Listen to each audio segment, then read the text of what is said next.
Health hazard? Next on the receipt show with KKC. Black mold creeping where the money's supposed to go.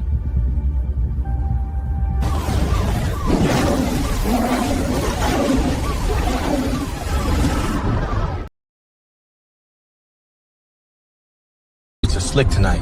Good thing I'm wearing the quiet shoes. The city never sleeps. Just hides things in the puddles. Huh. That's my signal. They want the truth? I'm on my way.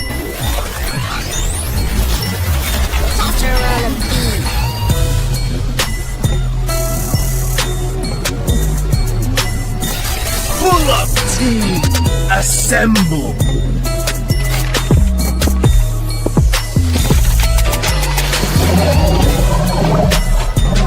We don't run, pull up. Where it all comes together. Every receipt, every message, every dollar. Each one a point on the line. Watch how they connect. Follow the money and the picture clears. And at the end of the trail, that's the truth. Receipt pulled, breaking it down. Evidence loaded. Now we know. Let's pull up, team. They love to talk. I move on proof. Show me the receipts. The squad behind me, fact check everything. No cap, just facts. Pull up. Time to clear the air. Your truth is just a voice. And listen close. We got the receipts. That won't save you. Truth versus deception, and we don't lose. Team, time to end this. Truth stream pod! Being locked. Let's shut him down. Take this! He's freaking apart! Receipts don't lie.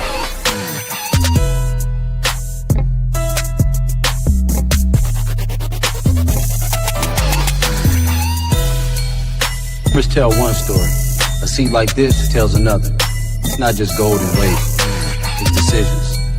Every word counts up here. Your receipt leaves a mark. Every document has a fingerprint. Follow the numbers long enough and the story writes itself. The trail doesn't lie.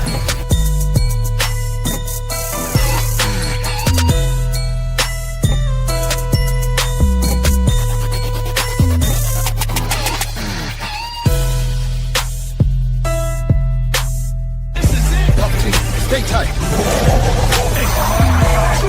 Fire! Launch it! Pull up, team! The city's ours tonight!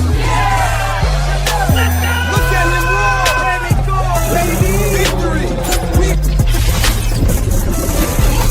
Bar just hit 100. Hold steady. Here comes the truth. Truth incoming. Clearing up. Step in. Identity confirmed. That's our guy. We pulled the curtain tonight. Hustling. Bank trail locked. Receipts flagged. Here we go. The breakdown begins.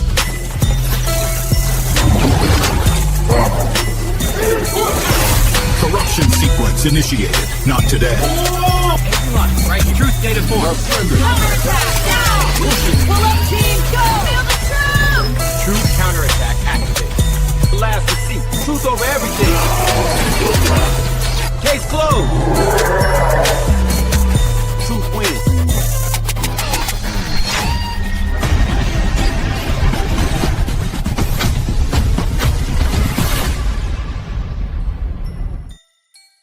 Peace, peace. It's your boy KKC, and we're back like your right shoulder blade. We never left.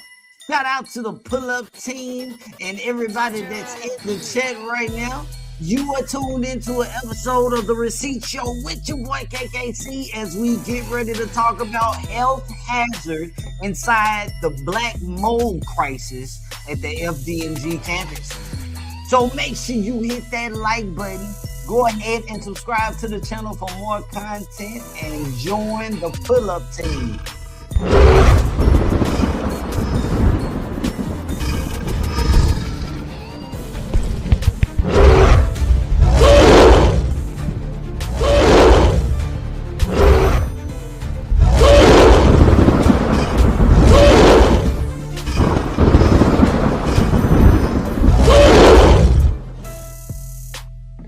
Now, today is an open panel discussion topic where we are going to be talking about Stacky. Now, how do you say this? Is it Stacky Boitris Charterum? Either way you want to spin it, it's black mold and it's dangerous and something that you should not be anywhere near.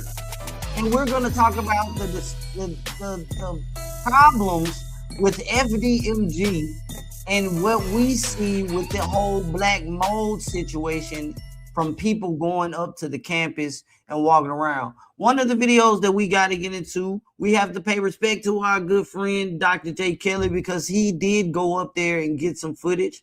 And the brother stated that he got sick after sitting on the steps talking about what was going on. And we're going to watch that footage.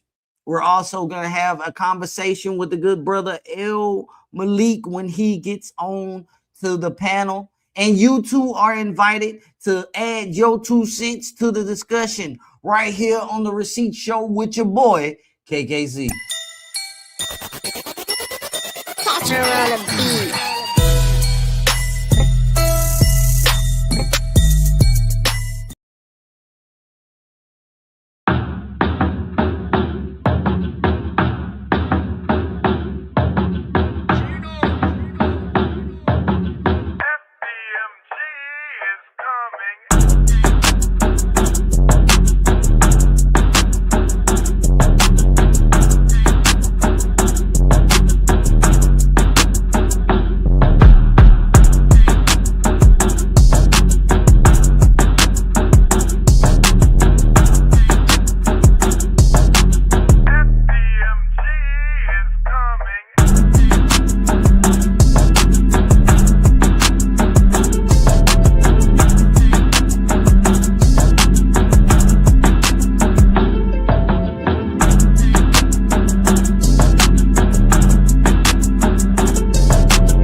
Trying to get the renovations together.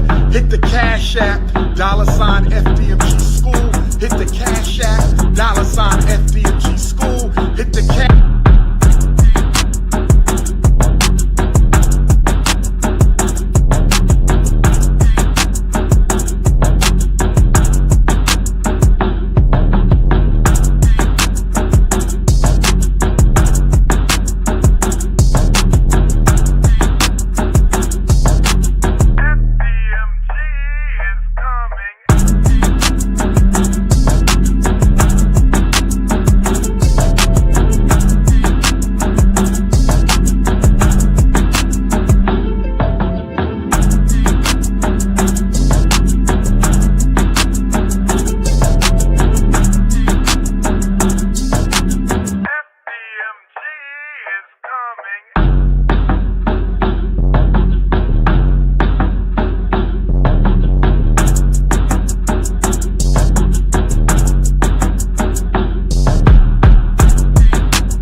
Like the same old shit. I'm on the other side right now. From the look of it, it looks like they put down a new street. Nah, that's a new yeah. Oh yeah. Oh yeah. So, I just realized.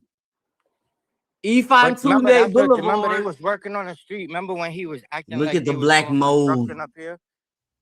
Look at the black mold everywhere. That's what they was doing. That's what they was paving the street, bro. And this, so we can honestly say that the boards are off the windows. Mm-hmm. Can we say that? Nah, it's fact. The boards is off the window. Except the boards is off the windows. This is what we're gonna do. So Jay Kelly is at FDMG. Oh, okay. You whatever side of the street you want to start on. I was on the other side. Okay. All right. Nah, you can't see it. And real quick, if you've been keeping up with the Somali scams that's going on in Minnesota and the daycare centers that have been receiving millions of dollars, when you arrive at these locations, they are tinted out and the doors are locked and there's no children. And it's not a coincidence that it's the same way when it comes to FDMG. I just wanted to point that out. Can't see in there, bro. But when we go on down the road, it's the Shout out biggest Snappy out of Yankee. the Yes, building. this is live. We are live up at FDMG Academy. We are taking a look at the work that has been put into the building. Here we go. Across the street. Right now, we're looking. Look how this woman is talking to her kid right now. Watch this. No, we don't need to worry about that. We need to worry about this black mold right here. That's what's going on over here. Damn, pull up team. Fine. Look See? at this. That's why it's the pull-up team. We got Anita McCrae up there, Dr. J. Kelly up there. We pulling up. What you weak for, T? You heard I had to T said fight. I'm weak. You heard I had to ask because you the ops or what? Yeah, you definitely look. gotta ask. There's the that's- Maurice J. Moyer sign, y'all. It's still up there. It's still up there. It's definitely a money pit. She went in park too. She didn't leave. Okay, so she finna get down with you up there. Yeah, yep. Going. So just looking at the black mold, let's take a look at something. Black mold commonly refers to, I keep saying that it's, I'm going to put it on the screen for you guys to see for yourself. How you say it? Stachybotrys chartarum. It's a black mold that grows on cellulose-rich materials like wood and drywall, paper, insulation, and after prolonged moisture exposure, it can look like what we see up at FDMG. As a matter of fact, let me put the thumbnail up here because this is what we're looking at. Now, the problem is not all black mold that's, like that is considered this Stachybotrys chartarum. Only lab testing can confirm this species. Now, visible black staining plus moisture damage is still a serious red flag that regardless of species, it's black mold. Now, again, I want others to weigh in on this when the time comes, because we have to talk about the fact that certain molds can produce, toxins that can be, toxic compounds that may affect humans and animals. And, shout out to Manny because he's placed that information into the chat. You have potential health effects, especially after long-term exposure. You could get respiratory irritation, coughing, wheezing, asthma attacks, or worsening your asthma if you have that. Chronic sinus infections, your eyes, your nose, and your throat can be irritated. And again, in this video here, after Jay Kelly was up there for some time, he sat down on the steps, and he started experiencing these type of symptoms. He was saying he wasn't feeling well. You can get headaches. You can experience dizziness, fatigue, brain fog. You can either get skin irritation, like skin rashes. Now, if people have, weakened immune systems, such as children or maybe the elderly, these reactions could become more severe. And the problem is, we know that Umar found out children got inside the building. So children are especially at risk because, You know, their lungs are still developing. They breathe more air per pound of body weight. And they spend more time close to floors and walls because they're small. And so when those kids got inside of those buildings, with Umar allegedly owning them, he's liable not only for, you know, if someone was to get hurt, but any sickness that can occur. Like, just because those kids didn't get sick right then doesn't mean that down the line that something happens and it's traced back to, oh, they was inside their building and the building has black mold. And so buildings that have structural issues, you know, this is why mold can build. It's not just cosmetic. Mold doesn't just sit on the surface. It usually means there's water intrusion, and we know that when we take a look at FDMG, like if we take a look at Uncle Mo TV's, shout out to Uncle Mo. If we take a look at his video, he was up at FDMG, and these same on this corner of the buildings, this same location looks even worse.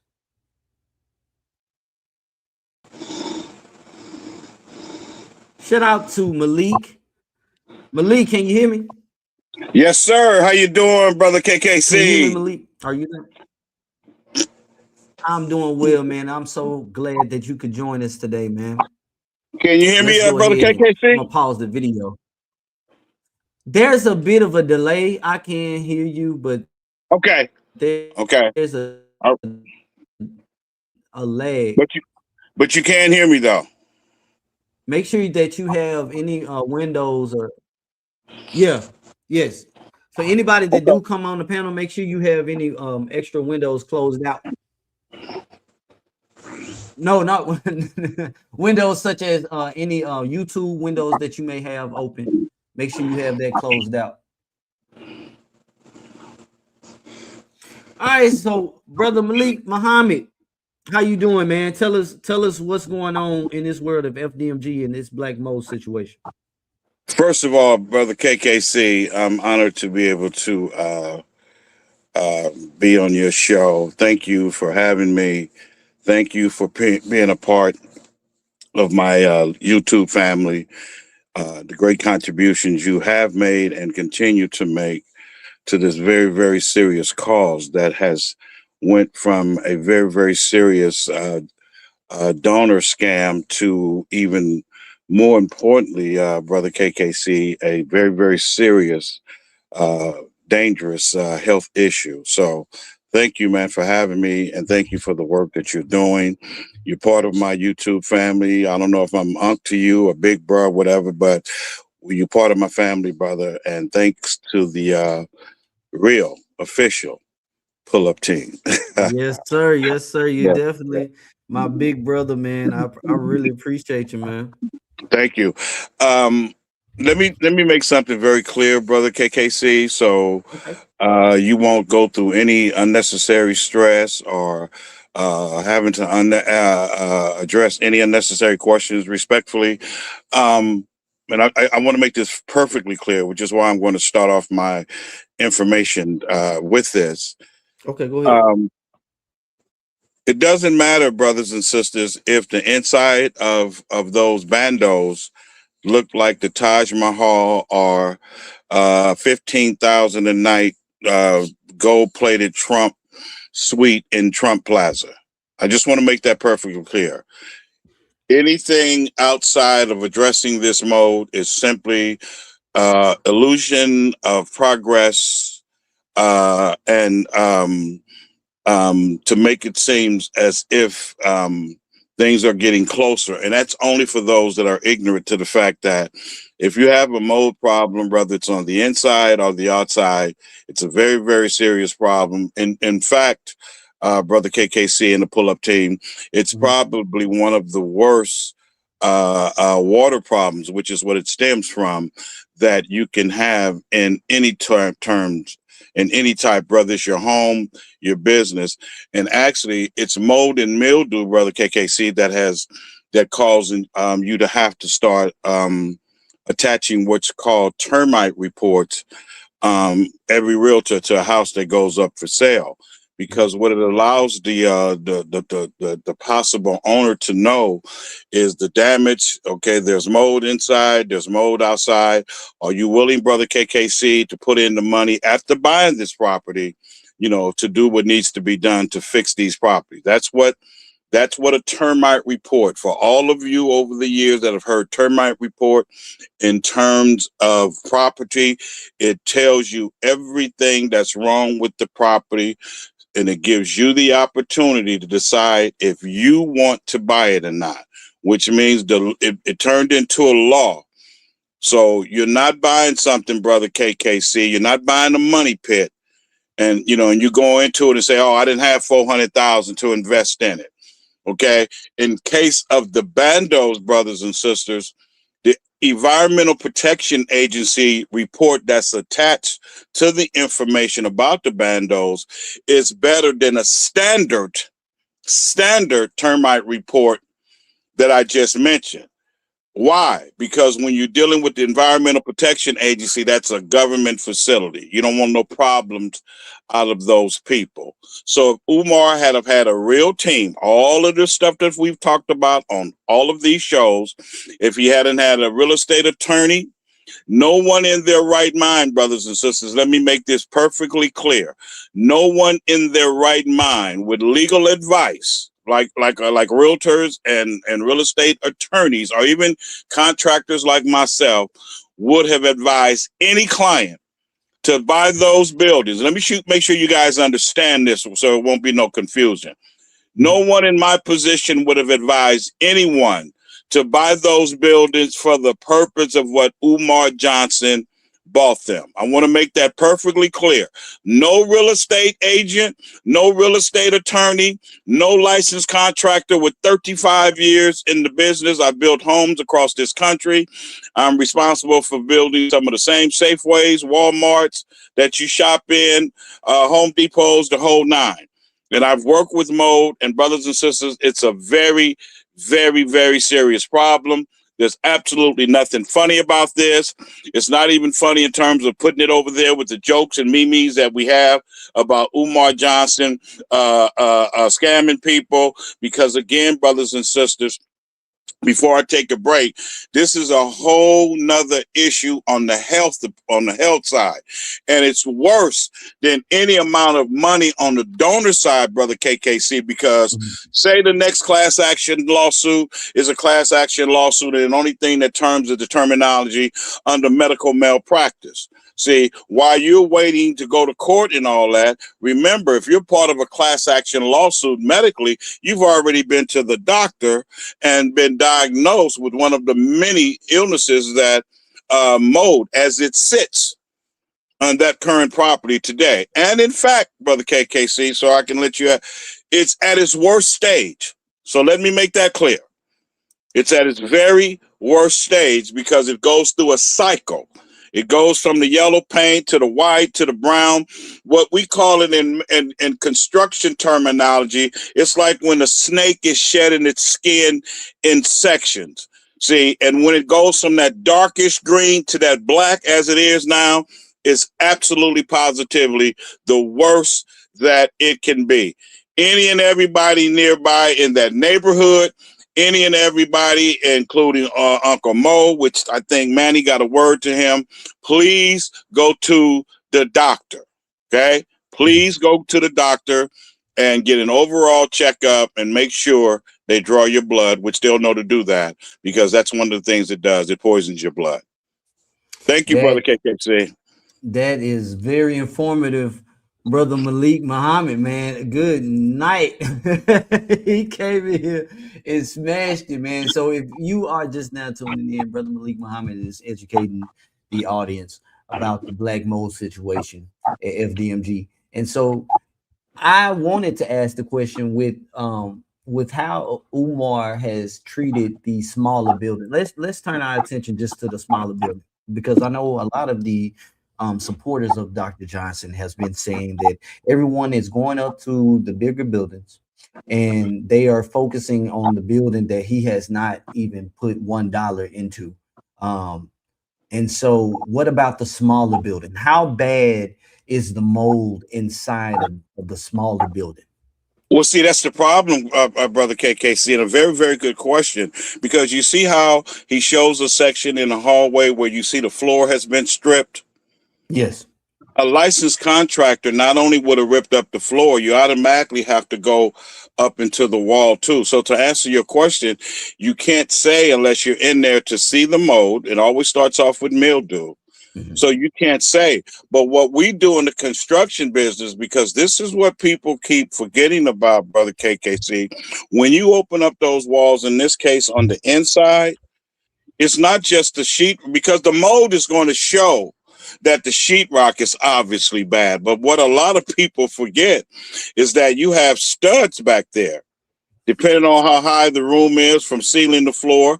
But no matter about that, and when you're doing legal building, you have, and you're using sheetrock, the studs are every 16 inches apart. That's why stud finders came along years ago to help you find a stud and you have an idea where to start, because every stud is 16 inches apart. My point in saying that is that's called the foundation. That's the wall.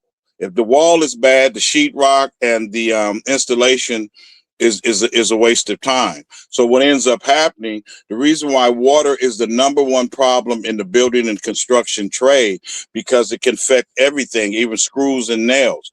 In this case, we're going to see if the water that caused the mildew in the mold has gotten into the wood, because water does what to wood. Sitting water does what to wood. Right. It's called dry rot. See, so what I do, I come in and totally reframe the wall because the wood is dry rot. Then I can come in. So every time I'm on a construction job, KKC, I'm 3 trades in one. See, because I can build the wall, okay? I can installate it. I can hang the sheetrock. I can tape and texture the sheetrock, and then I can paint it. So every time I'm on a construction job, I'm a carpenter first. Then I'm a sheetrock hanger, because everybody that hangs can't tape and texture. Everybody that tape and texture can't hang. That's why it's different. I'm just blessed that when I went and did all of my stuff, I was able to do, if I'm gonna do sheetrock, let me get to credentialed and doing it all. So you don't know what's going on inside of that building because he never opened up a wall. And that's why I focused on that floor area, brother KKC, to give the people visually an area to look at. You should have went and opened up those walls too, because remember, he ignored the EPA system, the EPA report, because that concerns the contaminated soil beneath the foundation. So now you done went from having on record contaminated soil in the foundation to now you got mold inside the actual building. It's a no-win situation unless you are coming to buy that building. And like I said, now if I'm your contractor, and like I said earlier, and you want to buy the building, and I know you have the millions of dollars to fix it, and you hired me as a contractor to decide along with your rental agent and your attorney, well, Brother Malik would say, well, yeah, KKC, because I know what your intentions are. You have the millions of dollars to fix the soil underneath and to do whatever needs to be done inside. Now what Umar has simply done is gave himself another problem that he definitely, absolutely, positively can't handle. And what makes that even worse is that, just like with the donor money, it's a very, very serious situation to where you can be sued under medical malpractice. Oh man, and see, I got photos of the inside of the smaller building on the screen right now, showing pretty much the most that we have ever seen of the classrooms and what they are doing. We're going to get Manny in this conversation as well. What's going on, brother Manny? Thanks for joining the panel. Give me 1 second. All right. First of Hey, all, I little want to bro, say, Manny, how you doing, man? what up, family? What up, family? First of all, I want to give a shout out to KKC. Thank you. Thank you. I've been a subscriber for you for 2 channels. My first channel got shut down because I went at one of Umar's.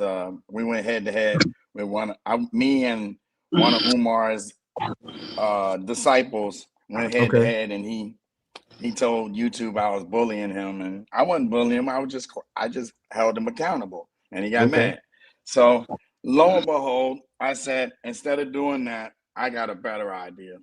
This time, this is what I'm gonna do. I'm just gonna speak the truth. Now, before I go any further, I want to give a shout out to Brother Malik. Brother Malik was the one who inspired me to get up off my behind and also hold the torch. Okay. All right. To the pull-up team, each and every one of you. Rim TV, shout out to you. The beautiful Bernice, shout out to you. And I'm just honored and grateful to be here. I want to make sure I put that out there because me and my big brother, we chew each other out for that. We got to give everybody the credit. He always get in my ear about that. So I want to make sure I do all of that. Now, to address the question that Brother KKC just said,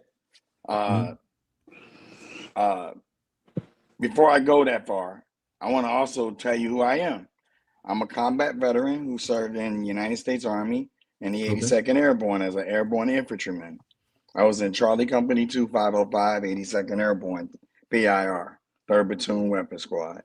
Thank you for your service. I served in Iraq, and I also served in Afghanistan as well as Pakistan. I've jumped out of perfectly good airplanes while in flight multiple times. I've traveled the entire world. And what I know about black mold is using it as a weapon. Oh man. And I paused for a minute just for dramatic effect.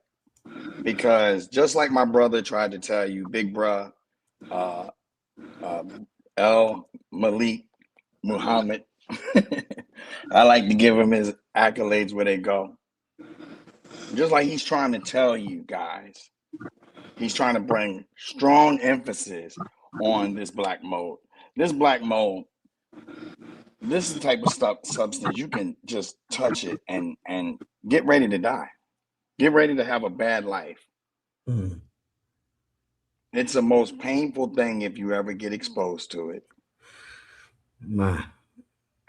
If you ever get exposed to it, I promise you, it's the most painful thing you could ever see.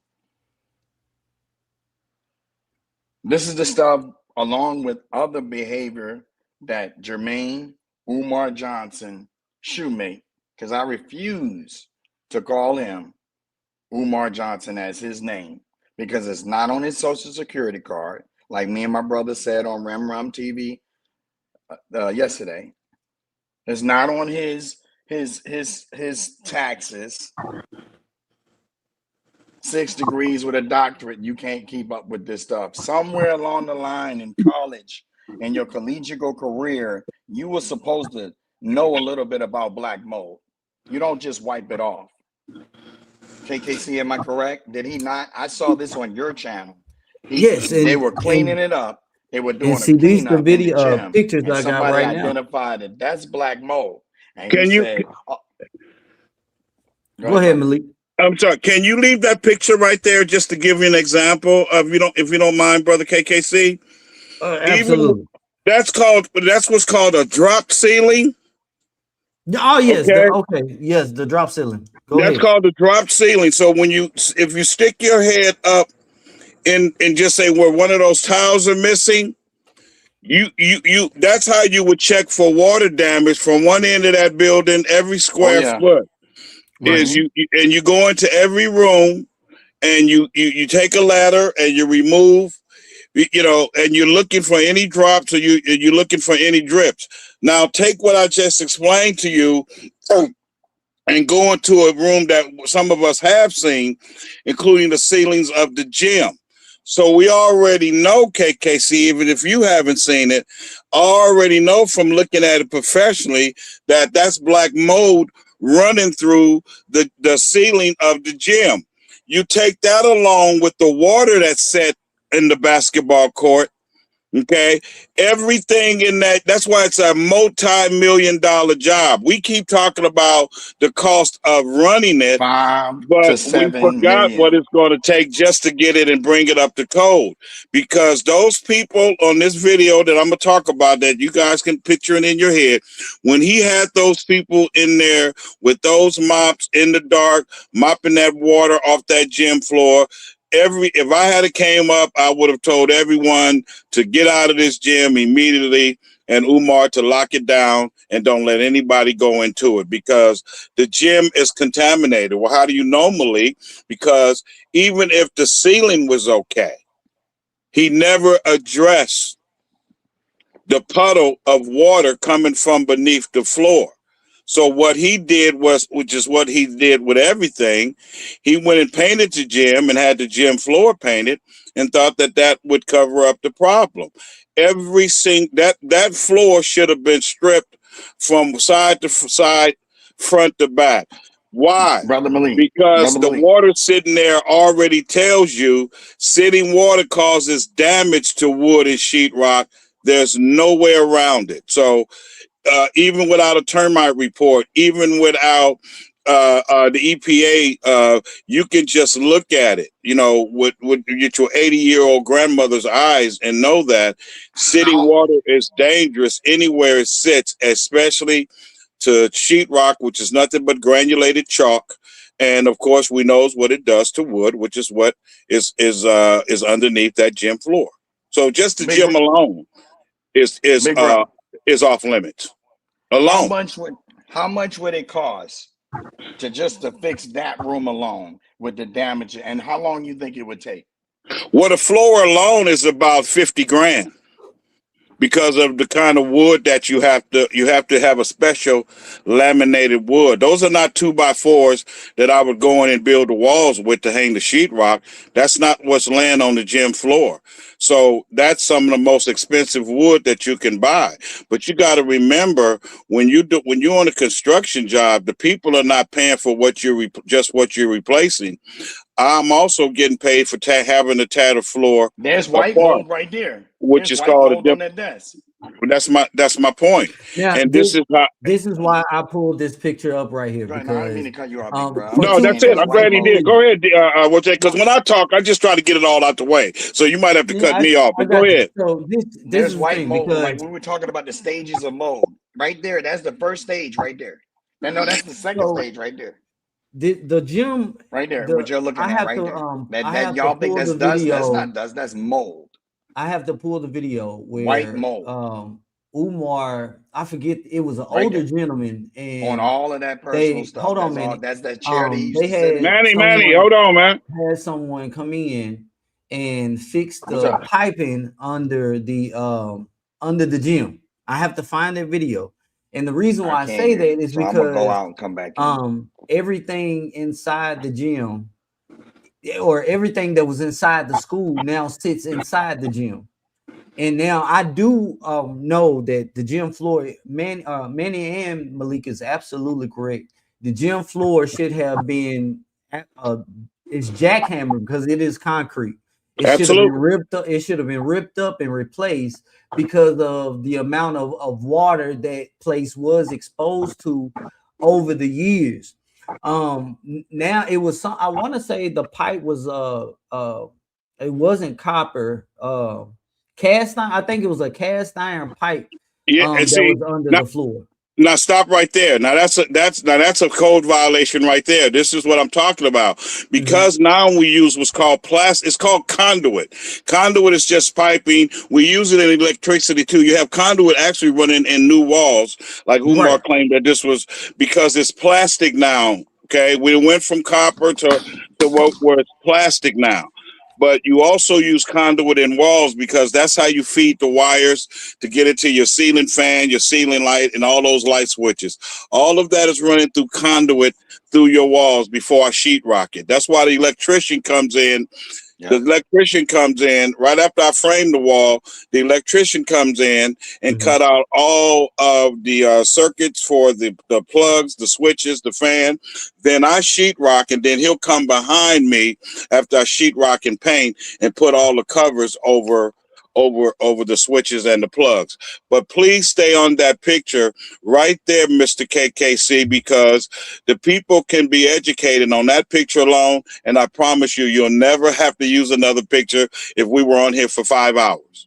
Oh yeah, because that to Manny's point, that supposed white dust is not dust, is mold, That's and mold. it's And I'm actually going to break it, mold. and I'm going to break it down for you. That's why I want you to stay right there. Yeah, we're gonna stay on this picture. I wanted to go. I wanted to pull these photos up so everyone can see what's taking place inside of the buildings that he doesn't show. Now, I do have another question to propose to you guys.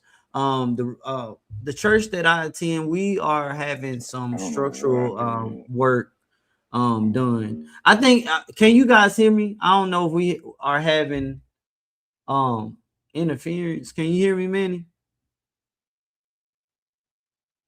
I know Malik dropped down. Hold on.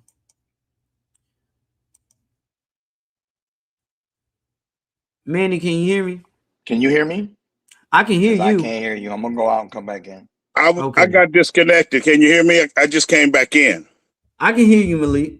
Okay, are you finished, so I can go to the because I got cut off? Because I want to show you guys exactly. It's one thing to show you that it's black, but I'm gonna show this picture right here is so important because look at this picture as I speak as the inside organs of your body.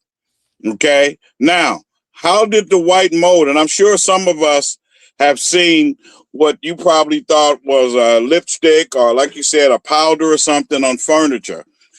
Anytime you see a situation like this here with the mold on the furniture, that means the room is very, very moist. Yeah, as you did a good job of doing in your description of the show, let me just educate the people a little bit on that. Any kind of condensation, water, fluid, is mold and mildew's best friend, KKC. I know you know this, but you got me on here with respect to my professionalism. Any kind of fluid is mildew and mold best friend. The reason why the mold can come from the walls or through the floor and get on the furniture, as you see, and because number one, it's moist, and then the room, here we go. This is another reason why this picture. This is an example of a contaminated room. You guys, we use that word a lot in general, talking about the buildings, but this gives you an example. This picture is so powerful in anything that has to do with mold because every component is right there. The only reason why it's white and not black is because of what my little brother Manny Rock said. It's in its early stages. But that is dangerous. That is a contaminated room, brothers and sisters, that you are looking at. I want you guys to make that very, very clear that you understand that because we use contaminated, like we talk about the grass and we're looking at the trees and all that. Now you're looking at mold at work inside. This happens to be a school, but it can very easily be your office in your room. It can very easily be your room. This is why in the construction business, even above fire, the reason why water is the biggest enemy to construction is because it's like a terminal illness. You can't see it until you can see it. So it would be considered a silent killer. Well, if something is on fire, you know, because where there's smoke, there's fire. You see the smoke first, and then you see the fire. With mold, if there's an inside drip inside those walls, unless you read the termite report or skip over the termite report and go in there knowing that maybe you should at least open one wall and see if there's any damage. Like I said, go in each room, stick your head up in the ceiling, take the flashlight and see if you see any kind of drips, any kind of water. There's not supposed to be water anywhere where water is not supposed to be. So, Brother Malik, what if I just see one drop? Then you need to pay attention to that one drop, okay? Because that drop turns into a what we call a constant flow. So all the time, man, Brother KKC, this building should have been done exactly what it was on the list to do, be torn down. And basically what's so great about what we've been doing all of these months and years is that what it's showing people is this is the process of why the building should be torn down. Because we know what the EPA Environmental Protection Agency report talking about the grounds are contaminated. Now you have clear evidence that the buildings are contaminated because Umar, there's no evidence on video of Umar Tan having any of those walls torn out. So it's a no-win situation. I'm going to tell you the same thing in closing that I told Sister Lene Stacks last week, because I try to talk to her at least once a week. We pretty much talk every day on Instagram. She says, Malik, in your professional opinion, what can be done to the bandos? And I'm going to give you guys the same answers I gave her. And then, you know, you guys do your thing. I'm right here. Number one, brothers and sisters, you can get a multi-million-dollar mold treatment, remediation treatment. You know, will that help? I don't know, because how bad is the mold into the because remember now, stucco, which is what we call it out, it's concrete, but it's called stucco. Stucco is no different being damaged than wood being damaged, than sheetrock being damaged. Once it gets to a point where it can't be repairable, that's the second choice. So you can try to save it with a multi-million-dollar remediation treatment for mold, which includes hiring a separate company who would come in and build the scaffold, which would have to be about 4 or 5 stories high. Okay. The second thing is part of what I just said is you can strip it down to the beams. Outside, brothers and sisters, in construction, you use metal beams, just like inside you use 2x4s, although you can't frame with metal inside of the building as well as inside of the home as well, especially when you're doing add-ons. But on average, you're using 2x4s when you're framing walls inside homes with studs every 16 inches apart, going from left to right. So in this case, you have already on record EPA, Environmental Protection Agency, that can't be argued and disputed. And now you're seeing clear evidence. You see the building outside. But the reason why this picture is so powerful, because KKC, it gives you and the listening audience, even if you may have had an idea, I'm just coming in and putting the explanation point on the end. You are seeing a contaminated room, brothers and sisters, in action on the TV, on this screen right now. The same process you see on this screen right now is the same process the side of the walls went through. You just can't see it because you're not looking at it in form of a room. But this is the most powerful picture, KKC. I don't care how many more shows you do. I don't care how many thousands of pictures you have. This picture right here, brothers and sisters, is like being able to see your baby being born or develop through the mother's stomach. You're looking at a contaminated room that's full of moisture, and to the point that not only are the walls and the floors and the ceiling contaminated. Imagine if this was your desk, like I said, inside your house, this your office. Everything that has come in contact with that room is no good, brother KKC. And let me just play devil's advocate. Say you had a flat screen TV sitting up there. Got to throw it out too. Oh, but Malik is on. It works. Well, it's like a roach crawling inside and having babies. This TV is contaminated. Because anything that can go through the particles of that TV where there's openings, that's in that air that's in that room is also in the TV. You just can't see it. But my point is, KKC, you would have to throw the TV away. Absolutely. Now, so I gotta interject real quick. Man. I stand correct. No, it's all good. I stand correct. That's actually the third stage called white. And when after y'all get done, I'll ask for permission to show you my screen, and I'll show you exactly what we're talking about. and All you right, actually see a piece. I'm glad that you have to keep that pulled up, because I just No want to problem. recap real quick for everyone that is just now tuning in. I want to go back to the first picture that I had pulled up, and it's this photo right here. When Brother Malik was saying, you pull back the drop ceiling, you take a look at the ceiling, see if you have any exposure, any leaking or holes in your roof. And in this photo, you can see that there is a leak in the ceiling, because one of the pieces of drop ceiling is stained. If you take a look at the top of the picture, you will see the water that has collected in that area. So this room right here alone, and all the rooms that don't have they have holes in the ceiling, is exposed to the elements. So just giving some back into what Malik said. Now going back to this original photo in the gym, I want to bring to you guys' attention the fact that this is supposed to be an educational building, and so Mm-hmm. there is supposed to be environmental inspections and mold assessment reports and whatnot. But right after I show this short clip, I want you guys to weigh in on what Umar Johnson said that FDMG is really supposed to be. So make sure Hold you on. guys. Can I piggyback? Can I piggyback off something that you said to kind of wrap this part of it up, KKC? You Yeah, use the go term. right ahead. You use the terminology, and I'm so glad, brother, you were able to pay attention to that, because you're at that. That's a great contribution to what we're talking about right now, even if you don't know that. And I want to give you credit for that, because the way you described it is perfect.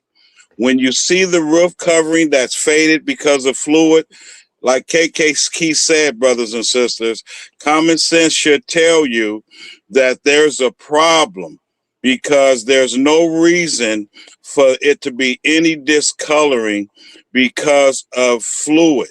Now, if it was discolored because, sun can do, that would be a different story. But we're talking about the number one enemy that you can have in building and construction, especially behind walls. Water is more dangerous than fire. And I just want to wrap it up by saying, because of the way you said that, KKC, it's very important that the people understand it goes right hand in hand as you broke it down. I want the people to see what you're saying. That's water damage right there. That's a problem, because there should be no reason for any discoloring in season, and it's obvious from water. That's automatically a red flag. But this is what happens when you avoid it, and when you ignore Environmental Protection Agency report, which basically a termite report for inside KKC is irrelevant, because if the grounds are contaminated, again, it doesn't matter about the actual buildings, or in this case, even a home sitting on it. Just like I keep telling y'all, again, don't focus on the inside anymore. It doesn't matter. It can look like the Taj Mahal. As long as you have that mold sitting on that building, poisoning that community every single day, it will never, and this is addressed to somebody's, I see comment on that, they were being funny. They say, I guess he won't be yeah, you couldn't open that building legally, brothers and sisters, to steal 2-day hot dogs and 3-day hamburgers from the Oakland, my sorry ass Oakland Raiders. It's over. And matter of fact, I tell people, don't even talk to me about if Umar doesn't have a truck sitting out there that's setting up the scaffold, which is where it starts. Anything else, brothers and sisters, is closing, is an illusion of illusion of progress. It's not going to go anywhere. You can't water blast mode, brother KKC. You can't water pressure mode, brother KKC. You can't call a fire truck. And even with those powerful hoses and that high pressure coming out of that fire hydrant.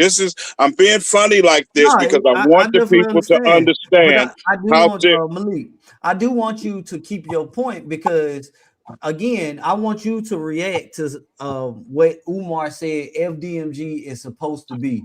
And so Go right ahead. Go right ahead.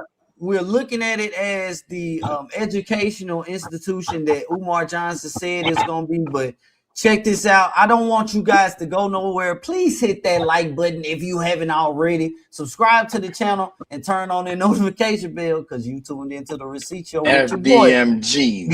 KKC. Catch her on a beat.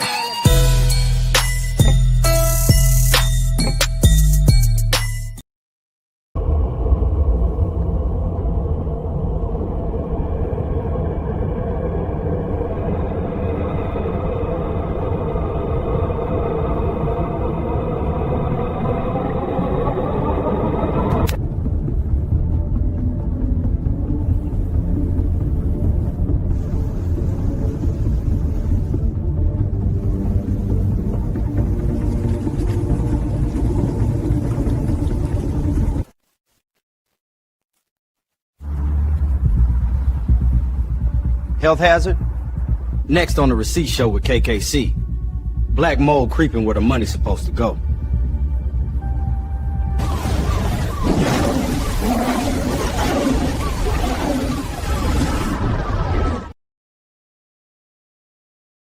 Y'all have no idea. Okay. Almost done. Oh. The school will be registered as a parochial and independent parochial academy.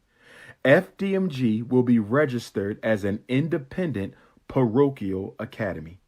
FDMG will be registered as an independent parochial academy. What does that mean? We are spiritual, but the word they use is religious. That's how we're registered. That means your child must study and learn Ifa, the traditional spiritual system of the Yoruba people of Nigeria. They don't have to practice. If you're a diehard Christian and you believe that you're not allowed to learn your own spiritual culture, that's fine. They don't have to practice, but they must learn. Every child will receive a divination. Every child will receive a divination. Every boy of the Frederick Douglass Marcus Garvey Academy will receive a divination to find out under what energy they were born. We will have a house of Shango. We will have a house of Ogun. We will have a house of Yemoja. We will have a house of Eshu. We will have a house of Oshun or Yah, a house of Obatala. Oh, yes. And we will have Obatala celebration, Oshun celebration, Yemoja celebration, Oya celebration. Oh, yes. Yes. And your child will dress up in the colors of the energy that walks with them. We are not playing. We are not playing. In the official name of the campus, because we don't have a school, we have a campus. We don't have a school, we have a campus. The official name of the campus is, in this name, shout out to Baba Awosoji in Nigeria. He's a member of my Babalawo team that does all my divinations for life and success. And he helped me come up with the name of the academy. He's in Nigeria, so we talked.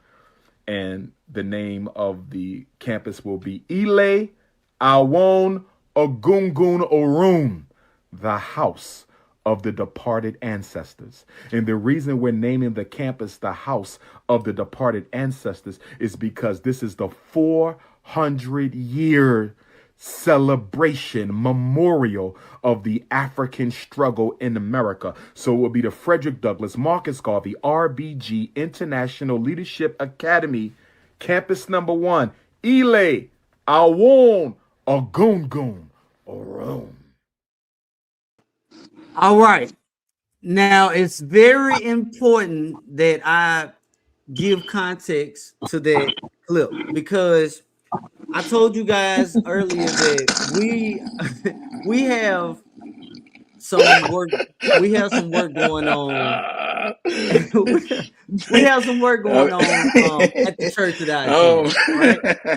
And so I know that a lot of things that a regular educational institution would be accustomed to. Oh my It's God. not a Big Bro, you holding there? when it comes to a religious institution. Can y'all hear me? So we can hear you, Manny. Yes. We can definitely hear you. I can't hear y'all. I don't know what's going on. Let me go out and go back in. but yes, I definitely get everything you are saying in the sense of Umar opening and I don't want to call it a school. It's it's supposed to be an educational place. It's not. But since it's supposed to be a religious institution, if you will, since he said that it's a campus, it can be a multi purpose location that offers a spiritual ministry or facilitate a spiritual ministry, and it can facilitate educational or serve as an educational facility. So because of that, is there any difference to what you have said thus far with Umar wanting to open an educational institution versus what he said FDMG is actually going to serve as? And that's supposed to be EFI, if you will. Very good question, Brother KK. Can you hear me, sir? Yes, I can. But with all due respect, I covered that when I told you the three answers that I gave Lene Stacks. And I'm glad that you're doing this so the people won't be confused. But let me answer your question. This is not because it's a church. We're going to sign off on everything because you only have a fan to get fixed. This is not like a fixing ticket on your car. Okay, so this is very important, this area of this lecture, of this bill that we're doing. The building cannot open legally for anything. Mold is a very, very serious health problem.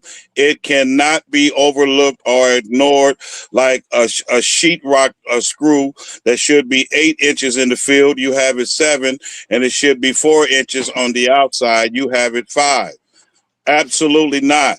I don't care what you want to call it. I don't care what your intentions for the building were. Unless you're going to do one of the 3 things that I have made perfectly clear, it is a wrap. We are dealing, there are people that are probably sick in that neighborhood right now. And let me give you what I was going to give you that you asked me to hold on to before you showed the video to let the people know how serious it is. You can take a cup of hot water. You don't have to boil it, KKC, in a pull-up team. Just go in your kitchen. If you lived in the neighborhood, take a glass of water, a hot water, and go properly dressed and throw that water against that mold. You will literally see the spores like smoke coming out of there, and you will also smell it because it's at its worst stage. And what it's doing, the reason why it's on this furniture that you see, that's the same thing it does in your body. That's why this picture is so important, because it's like it's actually what we should go ahead on and say, although of course it did eventually affect the outside of your skin.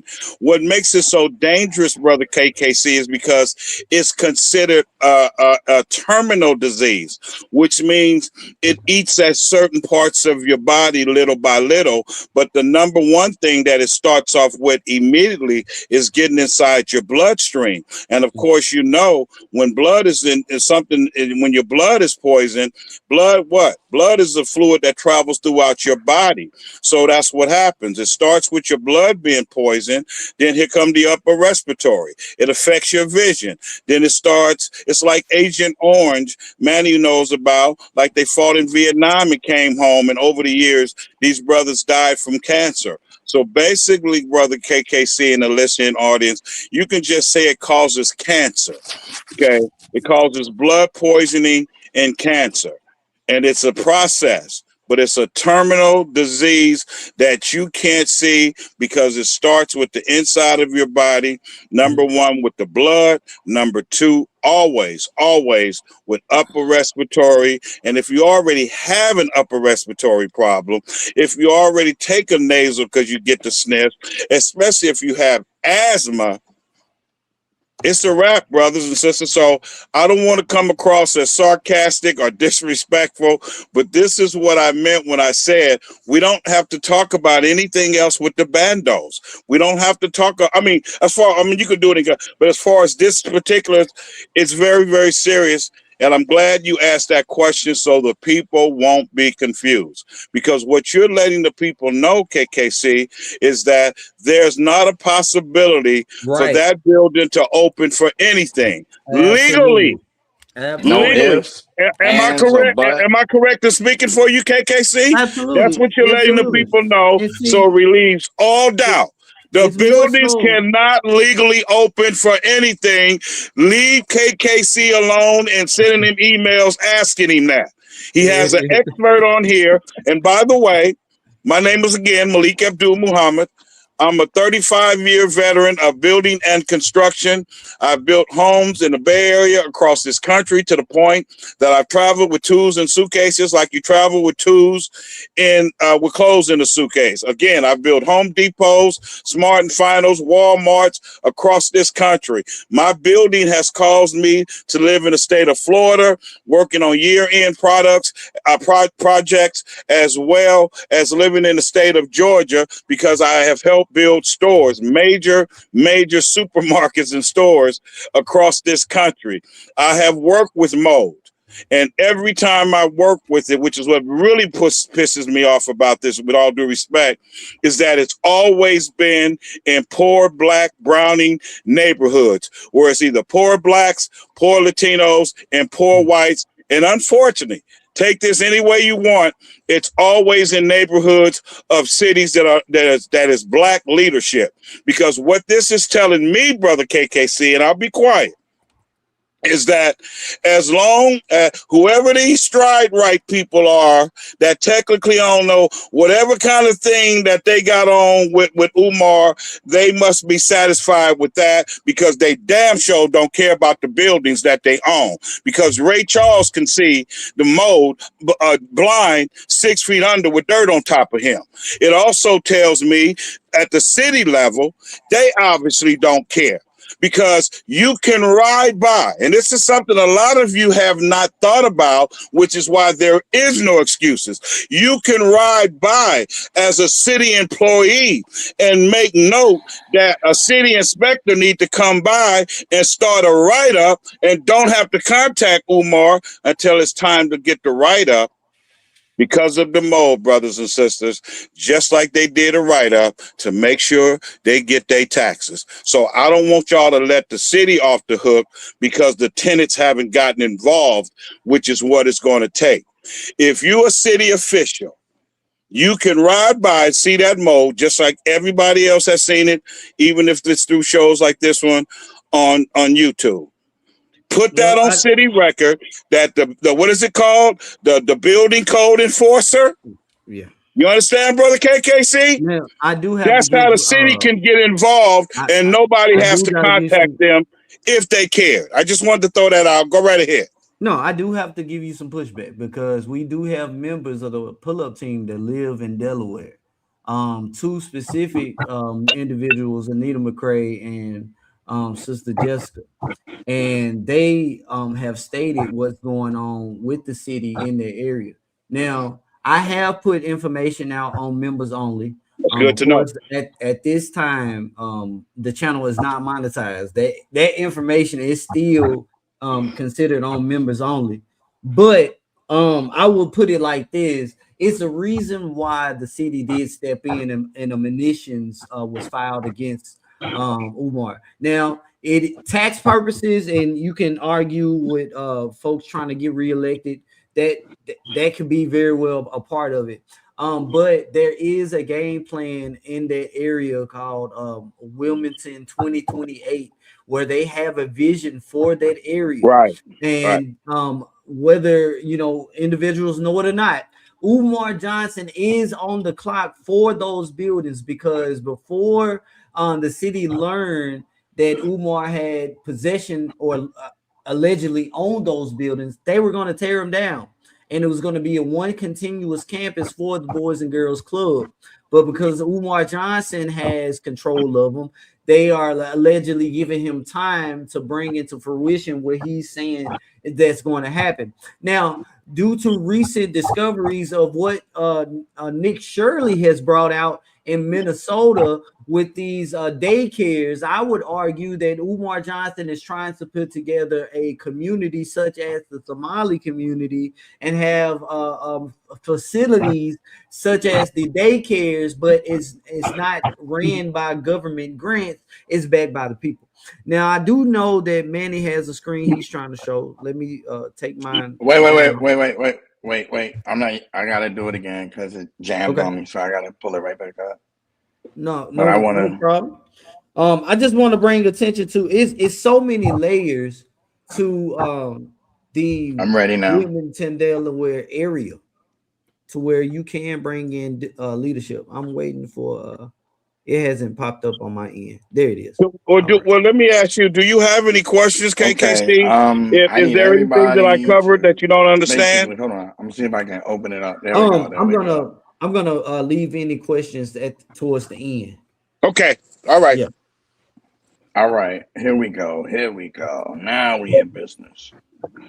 Wait a minute. I gotta do one more thing, and then I want to show y'all what I'm talking about. Okay. Explain to us what we're looking at, Brother Manny. Oh, no problem. This is what the stages of mold.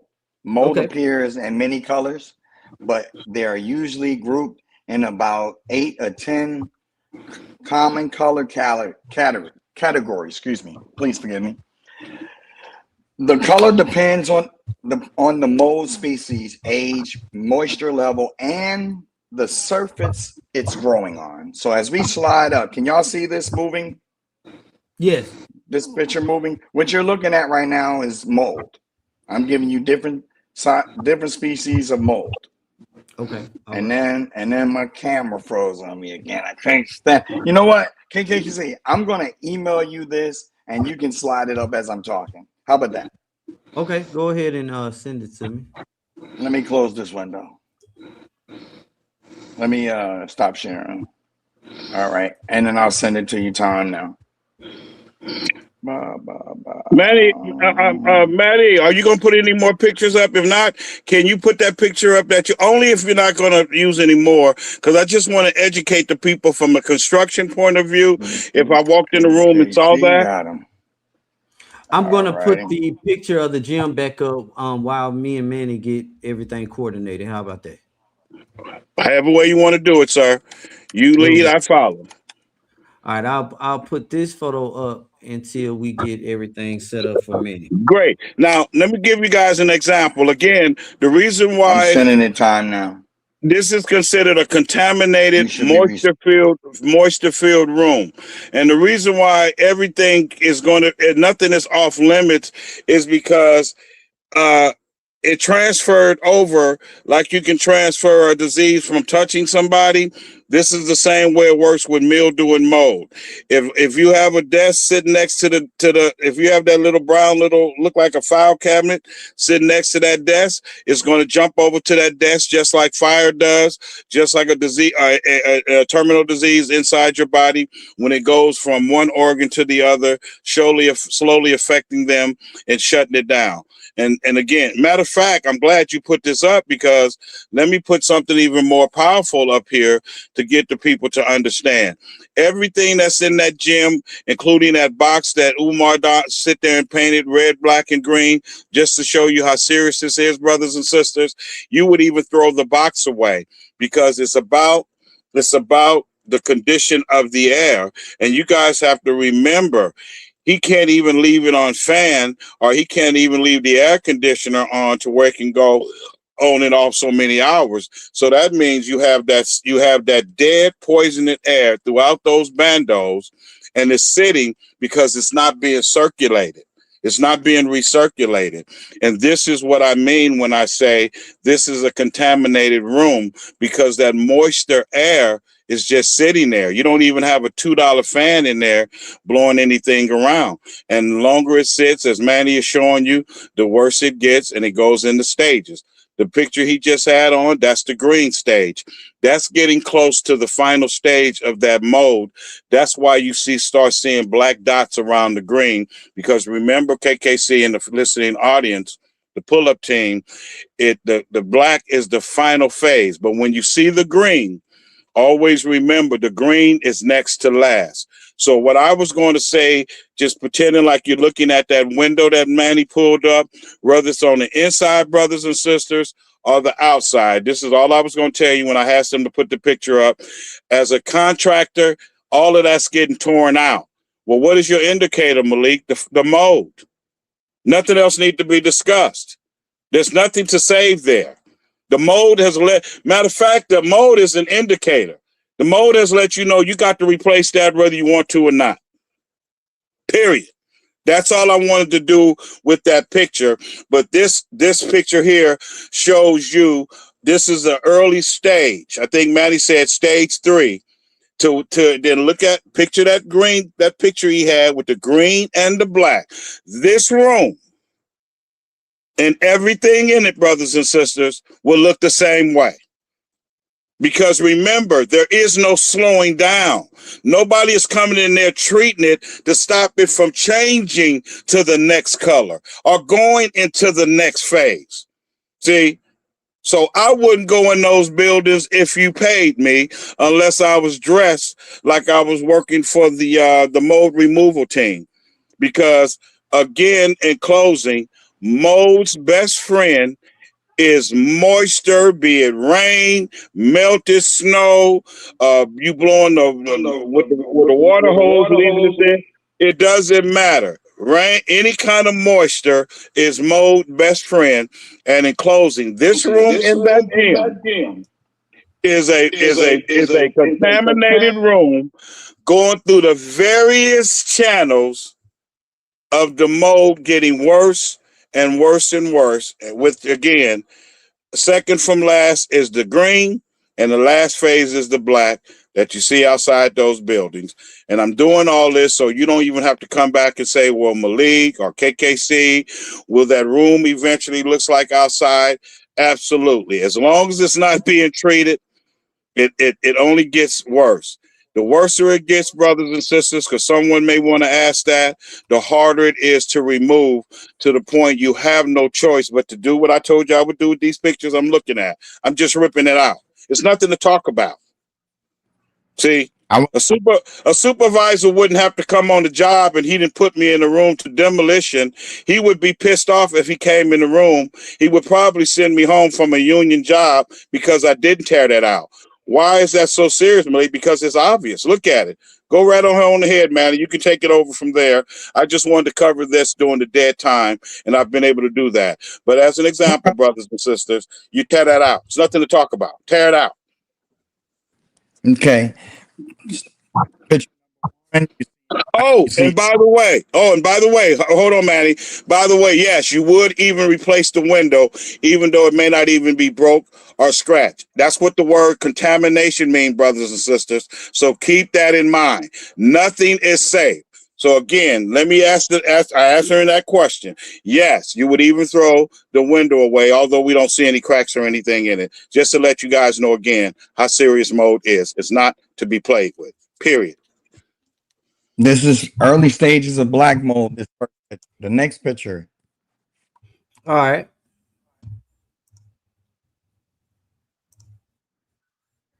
This is early stages of green mold.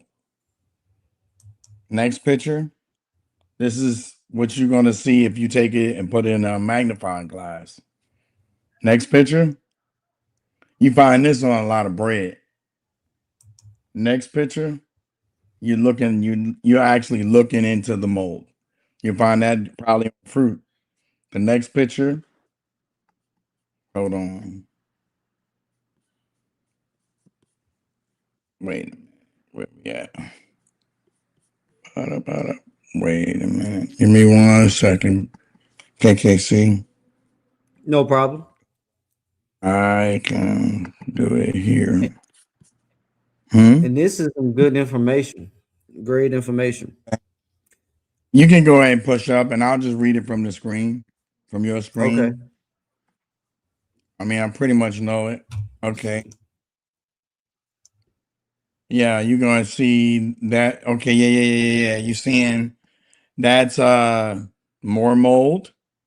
Okay, so you get a good idea what this is.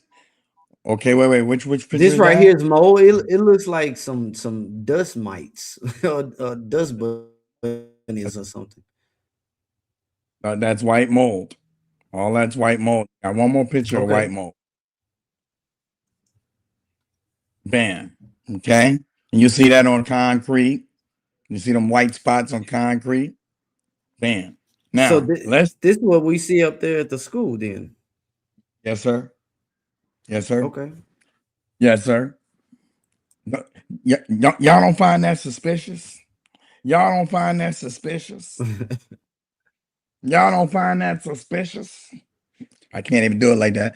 All right, now let's talk about the common mold colors and what they mean. All right. Now, KKC and the chat, I am not a PhD. I don't have no degree. So don't get me to I've been try. practicing. Is Stachybotrys chartarum. Hold on to that word because I'm all right. But common mold. I need you to zoom in to the if you can, so they can see it. All right. Starting with number one, black mold, the most toxic. Okay, often what's the word, Mr. What's the word, brother KKC? Stacky. Stachybotrys. Yeah, that toxic black mold holds on water damaged drywall, wood. Okay. Higher health risks. This is what Brother Malik was talking about right here. Okay.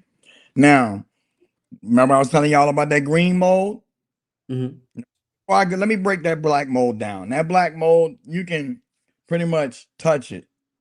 And you can take that stuff and put it in somebody's stomach, put in their food and they be jacked up, bro. It's not to be played with. When you see black mold, run. Run. All right, Absolutely. all right. Okay. The green mold. Green mold, uh asparaginus, penicillium, very common in indoors, like Brother Malik was telling y'all. It can trigger allergies. I saw somebody in the chat saying they just looking at that would trigger their allergies. Yeah, I said this can trigger your allergies and asthma. Okay. Stage 3, white mold. Okay, this early stage mold or mildew, powder or fuzzy, dust. But can turn darker over time. This is the trickery right here. You see it, you see dust. You see it, you see dust. You thinking, oh, I need to wipe that up. You might want to test it first. The next one, we're talking about blue mold. Okay, yeah. There's blue mold, usually penicillium, found on walls, food, and insulation. Then you have yellow mold, aspergillus flavors, can produce toxins found in damp and warm areas. Orange mold, often in bathrooms or kitchen, like soap, it likes soap residue. It likes soap residue and humidity. And let me break that down to y'all. If you ever been in the shower and you see the shower wall maybe a different color, that's mold. Mm. Mm-hmm. You see it in kitchen, bad areas where people don't. Okay, now because KKC keeps a non raw cut up show, I'm not gonna cut up about this pink mold. Pink mold, technically bacteria. Serratia marcescens. It's like a Latin word. Marcescens. I don't even know how to say that, but I got you. I I speak. was looking at it too, trying to figure it out. It's Serratia marcescens. That's how I speak Italian, so that's how I would look at it. Um, Common in showers and toilets is another one. Still a health concern. Then you have brown mold, cladosporium. Okay, this is found on woods, carpets, and fabrics, often mistaken as dirt. Yeah, so now I'm probably sure everybody in the chat gonna probably go and get a mold detector to see what's what, and there's nothing wrong with doing so. You have, last but not least, gray mold, aging molding colonies. This is the mold actually aging, indicates long-term moisture issues. Okay, down here it says important to know. Okay, color alone does not tell you how dangerous the mold is.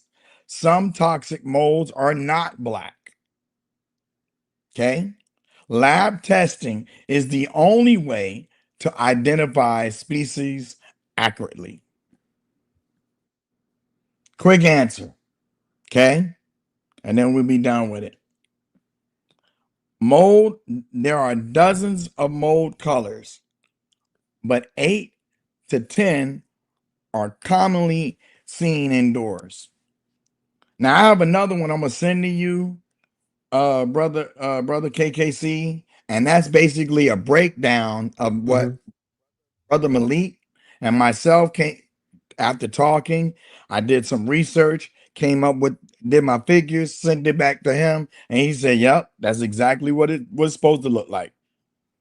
So it's an estimate of what it's going to take, and it comes out to be in the financial aspect between $5 and $7 million to remove all the mold off of the footprint on FDMG. We're talking from East 17th Street all the way to the lake. What I mean by the lake, behind the neglected the more neglected abandoned building, there's a girls and boys and girls club, and it has a lake behind it. All the way back there, all of that right there is being affected by the mold that's sitting in them abandoned buildings. The whole entire community, all the community, everybody that's in the chat that lives in that community, immediately, I strongly highly emphasize from the bottom of my heart, on my mama, like y'all like to say, okay? Immediately go if you can't go and get a health department appointment, go to the ER. You tell them you've been exposed to black mold and you want to get a test. You will see a difference. I promise you, you will. That whole entire area, that whole entire community. I'll send you do you have Google Earth, KKC? I do, but it may start lagging the live stream. No problem. I'll send you a picture via email of the actual community that those abandoned buildings are in. The reason why I have to pause, because I used to say schools, but schools require people. Schools require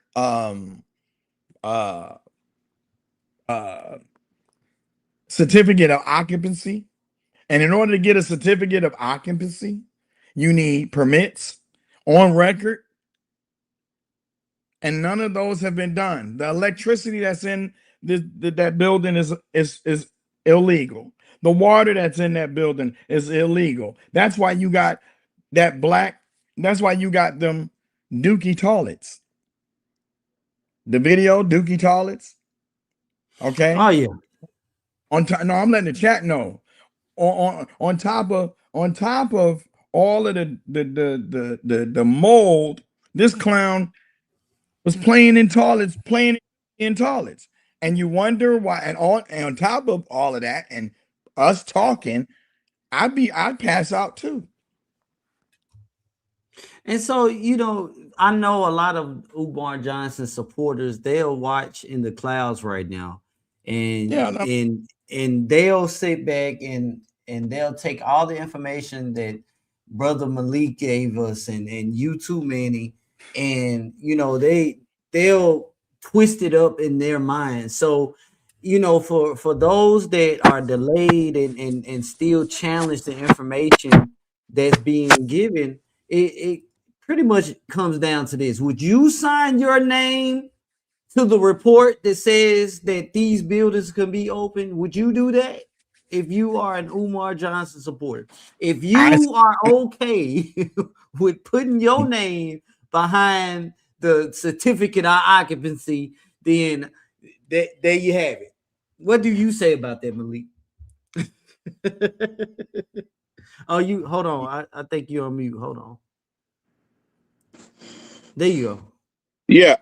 Well, I mean, as silly as it may sound, it's not really much I can add, my brother KKC, because I mean, like I said, it's at the worst stages, and we have to keep in mind it's just like a sore on your body that can go where if you had it treated, you know, and had stitches instead of leaving an open wound with a Band-Aid, then they end up getting gangrene. This is what this building has went through, and remember, we're not even, you can't even finish the inside talking about it because there's so many unfinished projects. But now here we are outside, and the biggest, you guys have to remember, mold closed down entire schools. Mold will close down 18-story commercial building. It's not to be played with. So it's at the point now it's almost laughable because there's no way in hell, unless a entertainer or athlete comes along and just give Umar Johnson a blank check. It's beyond being saved, brothers and sisters. And I don't want to sound like I'm copping out, but there's really nothing else for me to say. You have a mold problem. I've been dealing with that stuff for 35 years. And unless you have the money to do one of those three things that I'm doing, everything else is an illusion of progress. Okay? Period. It's over. And we gotta get Remy in here, man. Welcome to the panel. I'm sorry. Thank you, nephew. Good to see and hear you, man. I didn't know you were on. Go ahead. Yeah, what's man. up, Remy? I'm sorry. I just woke up like halfway through this. Oh, it's no problem, man. But I had to catch it. First of all, before I say anything, I want to give you your flowers, KKC, because you one of Thank you, man. I appreciate top person that I always say been doing the groundwork on this before this even got to this point. Man, I appreciate I want to give you your flowers on that. I think you should get a lot more credit than what you've been getting. That's what I told you. It's all good, man. It's all good. I knew you before I knew Lennon. Umar. And I'm not taking anything away from Lennon, but I've seen you like really out there before I seen him. Exactly. Yeah. So I want to give you your flowers on that one. But judging from what I'm looking at this picture, because I didn't see this one, I see damn near every type of mold that my big bro Manny just mentioned. Told you. Yeah, it's very. I would argue that's why he used that black and red paint to try to hide it. And guess what? And guess what, Remy? Can you hear me? Yeah, I can hear you. And that's why, nephew, I'm glad you came behind me. That's why. I don't know if you heard me say this when he first, but this is why it's considered a contaminated room. That's just like the picture he showed of the window, nephew Manny. This room is the same way. There's nothing to talk about. Everything in it has to be thrown away because you don't know what stage of mold it is. But the problem with mold is it doesn't matter the stage. Once it appears, brothers and sisters, wherever you see it at, if it's a whole wall, Brother Malik got to come in with his framing hammer and rip that wall out. Because you have to track down where it's coming from. Because let me say this, KKC and nephew Manny, you can't just tear the walls out and rebuild them and reframe and put new sheetrock on, but then don't address what caused the sheetrock and mold to be contaminated. In other words, if you're not going to open the walls because you need to track down where the water is coming from, which falls under plumbing department, $65 an hour as soon as he show up on the scene, that's what you have to do. Right. But for you to open the walls replace the studs, put up new sheetrock and new installation, but don't track down the reason why you had to open the wall. That's another problem.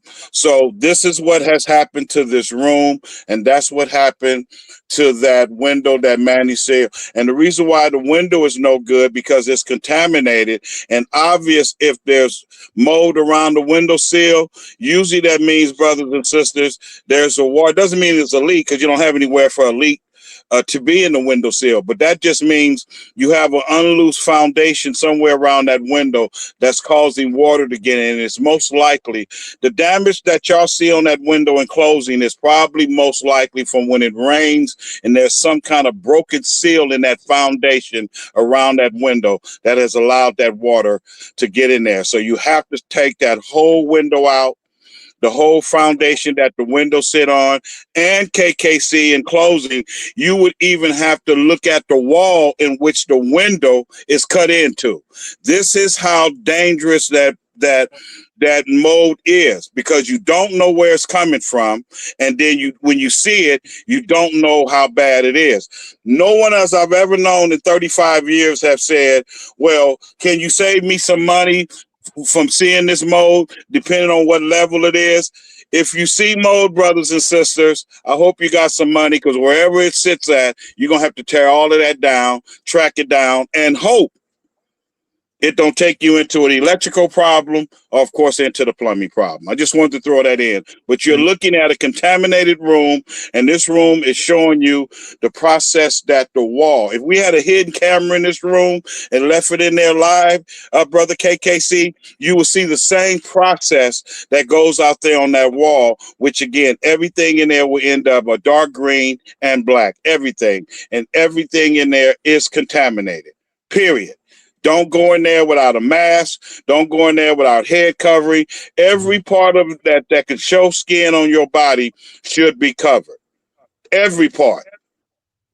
Period. Go right ahead. But I just want y'all to know this is a contaminated room y'all looking at in process. I want to point something out, because I don't think y'all saw my comment when I said it earlier. This Stride Inc. Did anybody look up this company? Yeah. What if it's a donor that's partnered with him, or some shell company that he set up to cover his tracks? I seen that question, but I didn't know it was you, Remy. If any kind of medical lawsuit was to come because of that building, and being that their name is on anything that has to do with that building, they are accountable. Let me give you an example. If you shoot somebody, nephew Remy, and you kill him, okay, and I saw it, I don't have to say nothing, and I won't be charged, because even though I was standing there with you, you shot the gun and killed the man. How easy can I get involved? I become involved if I help you move the body from where you shot it at, be it 1 inch to the left, 1 inch to the right. I automatically turn into what's called an accessory to murder. I can do just as much time from helping you move the body after you shot it and unalived it than you can for actually shooting the gun and murdering the man. I'm using that example to answer your question, because I did see that, nephew. Absolutely. When it gets down to the nitty gritty, we ain't talking about no donor, because Stride Inc. doesn't have anything to do with that unless their name is illegally under nonprofit status articles of incorporation. But that's entirely different from this building. If anything happens to my house or my camper, my name is on it. I'm responsible. If I got a relative, one of my children, as a co-owner or whatever, and I'm out of the picture, it automatically falls to them. So yes, brothers and sisters, very good question, Remy. Very good question. If anything goes down in the next phase of a medical class action lawsuit, if your name is on the building, KKC, if your name is on the building, Manny, and my nephew, Remy, all three of y'all, along with Umar Johnson and Stride Wright, are liable. You're liable under class action owner. That's what class action means. Just like all of the people that are suing you are class action on the plaintiff side. Did I explain that so you guys can move on? Nah, you explained it well. You did a great job, and I Yeah. wanted to add that Stride Inc. is K-12 management. Shout out to Jay the Emperor.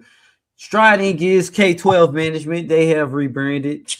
They do have homeschooling. So if anything was to go down, they would be listed. Now, keep in mind that during the block party and other situations, Umar did have people inside of those buildings at one point in time. And the reason why we don't see that anymore is because if someone was to get sick, that's video evidence of them being inside those buildings. So he had to cut that out.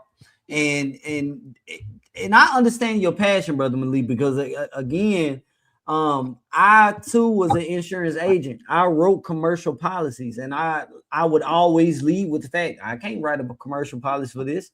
I don't care if you can write, policies for vacant properties, because in some situations you can, but in this particular situation, you cannot. And the person that does write the policy, woe is you, because your license is done. So, at the end of the day, and KKC, that's why it was so important when you put us all on the spot, because it doesn't get any simpler than that. Would you sign off on that? That means your name is your whole life. Would you sign off on anything that had to do with it? You couldn't have did that any better, KKC. So as we're doing, we need to give you your credit, brother. You couldn't have did it better than that. Because what we're doing, brothers and sisters, you guys don't have to get off here with any unanswered questions, and you don't have any excuses. That's why I'm glad KKC has allowed me to tell you guys, don't be coming with none of this what if. Unless he gets rid of that mold, it cannot be occupied to sell shoes. Period. We don't have to talk about that. Yes, the building inside is contaminated. Yes, where he's sitting there and spun around in that office chair with that red, white, and blue donation box with another fantasy opening date. Everything in that gym is contaminated. Period. Why he's experiencing, because remember, mold functions off also the temperature of the air. And what makes it so dangerous also, KKC, is important that I throw this in. See, any kind of weather, mold benefits from. Now, moisture feeds it, okay, during the winter and during the spring. But the sun comes along, dries it up, and releases all of those s'mores. That's that powder, that's that smoke that I was talking about. So when you're dealing with mold, it's a no-win situation because it strives in winter and it strives during the summer. Sorry for going so long, but I just don't like to leave anything out. You know what else I've been thinking about too? He's been putting his mother in danger, because if you're storing stuff in that gym, taking it back and forth to your mother's house or whoever letting you store your stuff in, I would hope he's not doing. Pretty sure it's contaminated. You think he's doing his mom like that? Yeah, I think he is. He won't let nobody see her. That's I want to see proof of life. Yeah, his mom calls him. That's a lot. That's a lot right there, Remy. Shout out to Make a Change. Thank you for coming in, brother, with this new information. Straight out to Make a Change. Thank you, brother. Can you hear definitely me? Yes, we can hear you. Here it is. You see, you guys see these wheelchairs here, these crutches and whatnot. You see this stuff? That could be his mother's. It could be. It could be. No, you think he wipes this stuff off and puts no, KKC, can you hear me? Yeah, I can. Go ahead. Let's see, brother, I'm telling you, man, you're doing a fabulous job once again, because you don't know how important that picture is. And that's why I'm going to, and I'm glad we're doing the show, because everybody is speaking on their expertise. Now, guys, ladies and gentlemen, and the pull-up team, what does hospitals do with reusable equipment? They sterilize it. So what? Why is this picture so important? Because it goes along with what Remy was saying. Say he takes say he takes anything out of this picture, just hypothetically, and don't do what hospitals and medical equipment companies do. He doesn't sanitize it. This is what my nephew Remy means when he's saying various ways that you can carry the mold and contaminate a whole nother apartment or a whole nother home. Because looking at this picture, using his mom as an example, he could take any kind of medical equipment out of that picture, take it to his mom's apartment, and that apartment is contaminated because he doesn't do what hospitals never take a chance on, because it's a multi-million-dollar easy lawsuit. The equipment hasn't been sterilized, which is just another way of saying wiped down with the right chemicals and the right thing. So this is how serious this is, brothers and sisters. And I just wanted to run off at the mouth and even use this picture as an example to give you guys another example. I gave you guys example out of the contaminated room in the gym. Even though you don't see anything white, if this room has anything to do with any of those bandos on the inside because of the contaminated air, especially not being circulated because there's no ventilation, everything in that room is contaminated. And unless it's sterilized and wiped down, if any one of us went in that room and took anything out of there, we've brought it into our home, period. With that being said, anybody, you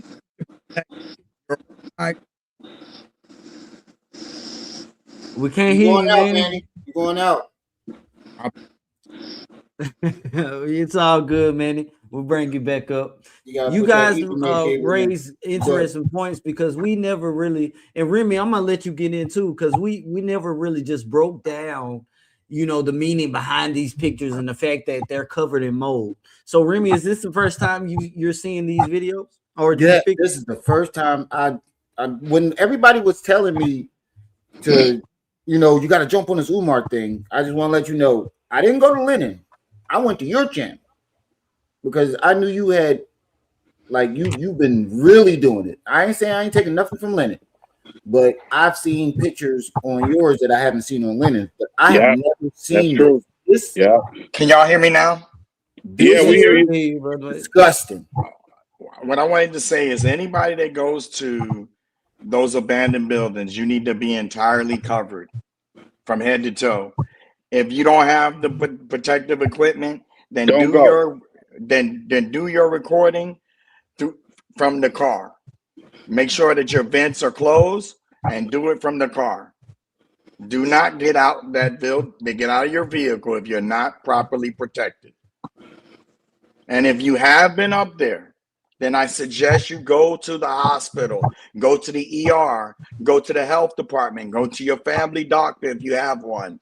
Somebody get tested for black mold exposure. The worst kind. And let me just piggyback off of that and say, and this is all to take advantage of the people. This is all to take advantage for the people to get the information. Brothers and sisters, when we're talking about this mold and how it can affect you as a terminal, it's not like being bit by a mosquito and within minutes you can see the lump and the irritation and you start itching. Keep in mind what all four of us, us beautiful black men, are saying on this video. It's a slow process. So don't say, well, he's had the building for 7 years and ain't nobody came out and said they sick yet. Well, first of all, just like Umar's such a coward, he don't even want to go to the doctor to get a medical checkup, knowing what he knows about those buildings, because that's part of messing up his image. Because when you're dealing, everything that has to do with a disease starts with the number one fluid in your body, which is your blood. See, when you do a blood test, that's different than having a test taken through your urine, because the urine can hide some things that the blood can't. And this is why the mold this particular mold that we're talking about, as far as this particular subject, this is why mold is so important, because you don't need to take a piss test to find out that you got mold, that you've been contaminated. It does a number on the number one fluid in your body, not your urine, because that has to be made. Your blood always is flowing.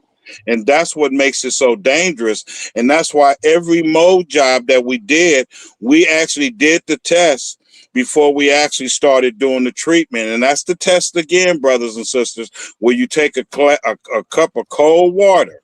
Even in that picture that Manny put up with that windowsill, you take a picture of hot water and throw it on mold. That's just like putting salt on a what do you call those things? On the bug. Absolutely. You're igniting the s'mores out of that. Your life. The contamination is sitting in the mold. When you go and pour hot water on it, KKC, you're irritating it. You're agitating it. So it's like a porcupine.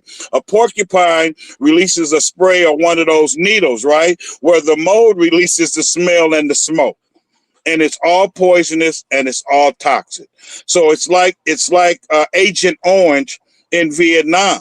If you've seen the movie Dead Presidents, you see what it did to Chris Tucker over the years. He got out years before our brother that played the main role. But look at the condition that Chris was on top of drugs. His body was being broken down, not just from the drugs, but more importantly, because he came home with Agent Orange. Agent Orange and mold are the same thing in terms of how they can break your body down, listening audience, and the damage that it can do to your body. It's not to be played with. Well, I want to say this. Go ahead, man. Then I got a question. If y'all do decide to go up there, you need one of these with the filters. That's the one we have on the job, bro, with the filters. Sean, can you open up? Can you pull up that? Can you expand this? Expand that, KKC. You can't wear them regular old COVID masks. He's showing them the kind they have on the job when you treat mold. With the filters on the side. You need filters on the side. Any content creator, if you decide to go up there, you need this. That's the one right there. Yep. On each side. You ever see people spray paint? And those are the, and you remember, nephew, those are the kind of masks that I was trying to describe on your show yesterday, and you let the people know what I was talking about. Those are the actual filtered masks that any company that deals with mold, because we wear them when we paint because we spray. So you definitely gonna wear them. You can't just take a COVID Kaiser Hospital mask. No, that's not what we're talking about. I'm glad you have it, mine, because mine is on the job. That's the exact kind of mask that you would have when you're dealing with mold. That's how serious it is. Excellent. I'm glad you had it, nephew. Thank you so much, because the mask gives. Now remember, we wearing a full hooded suit. Then you got to put tape around the bottom of the pants to go along with the covering of your shoes or your boots. And just like in outer space, you even have to put tape after the gloves are on in your whole arm. Or you even have to put tape around your wrist on top of the gloves. Every aspect of your body cannot show any skin. Why, Brother Malik? Because once Remy get up there with that mask and his suit on and put that spray on there, he's aggravating the mold. He's pissing the mold off. He's pissing off the snake. So the snake does what? It's his. Okay, the porcupine releases its smell, that liquid. It releases one of them needles. Well, what does the mold do? If it's an animal, it's going to release all of those particles. And KKC, just so you know, what happens is everything that's in that air. I mean, even the components of somebody grilling on the grill in a backyard 2 blocks away, everything that's in that air also sticks to that already poisonous mold. Keep that in mind, brothers and sisters. Everything that's in that air. If there's a fire in the neighborhood, this is why what Manny and Remy was telling y'all on those great shows they did, and we're telling you now, if you go near that stuff and you have an opportunity to dress correctly and wear the right mask, do it. If you can't do any of that, stay away, brothers and sisters. Stay away. Because if you think it's not affecting the community, you have it absolutely positively wrong. And this is why you can't just listen to us behind the camera. Read the comments, because there are medical people on here, just like they were with Remy's show last night, that are also validating everything each and every one of us four brothers are sharing with you. And brothers, thank all three of you. Thank you, KKC. I know you're shy and bashful about it, man, but this is what we do. Absolutely. You know, we Brother gotta take KKC. stuff.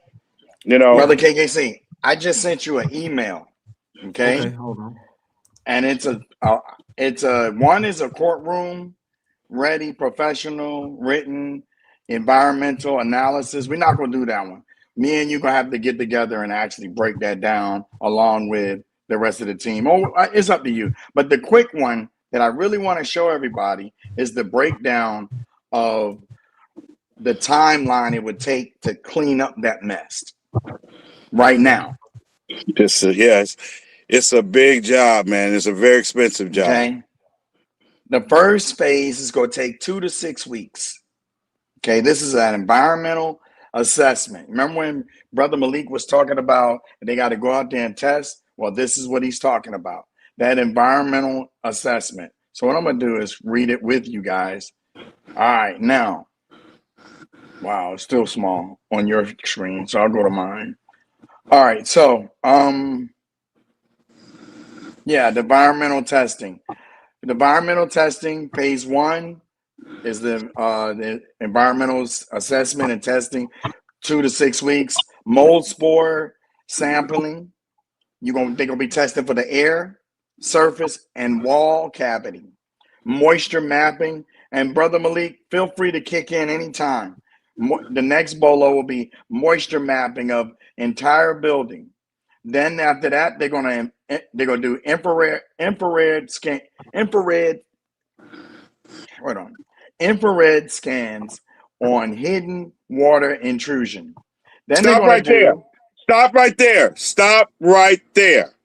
This goes back to when This goes back to when KKC went back to the picture and showed you the missing ceiling tile. See what Manny has just said? This is what I meant, brothers and sisters, when you take the flashlight and you look for, because they have new infrared training where when they do the work, it has a camera on it and it's like in an operating room. The doctor looks at a screen to know how to fix it. The plumber is going to look at his screen with the infrared that Manny is speaking about, which is what I cut him off to show, because what he's doing is something I missed out on. He's showing you how you find a leak, that especially that runs in like a drop ceiling where you have those tiles.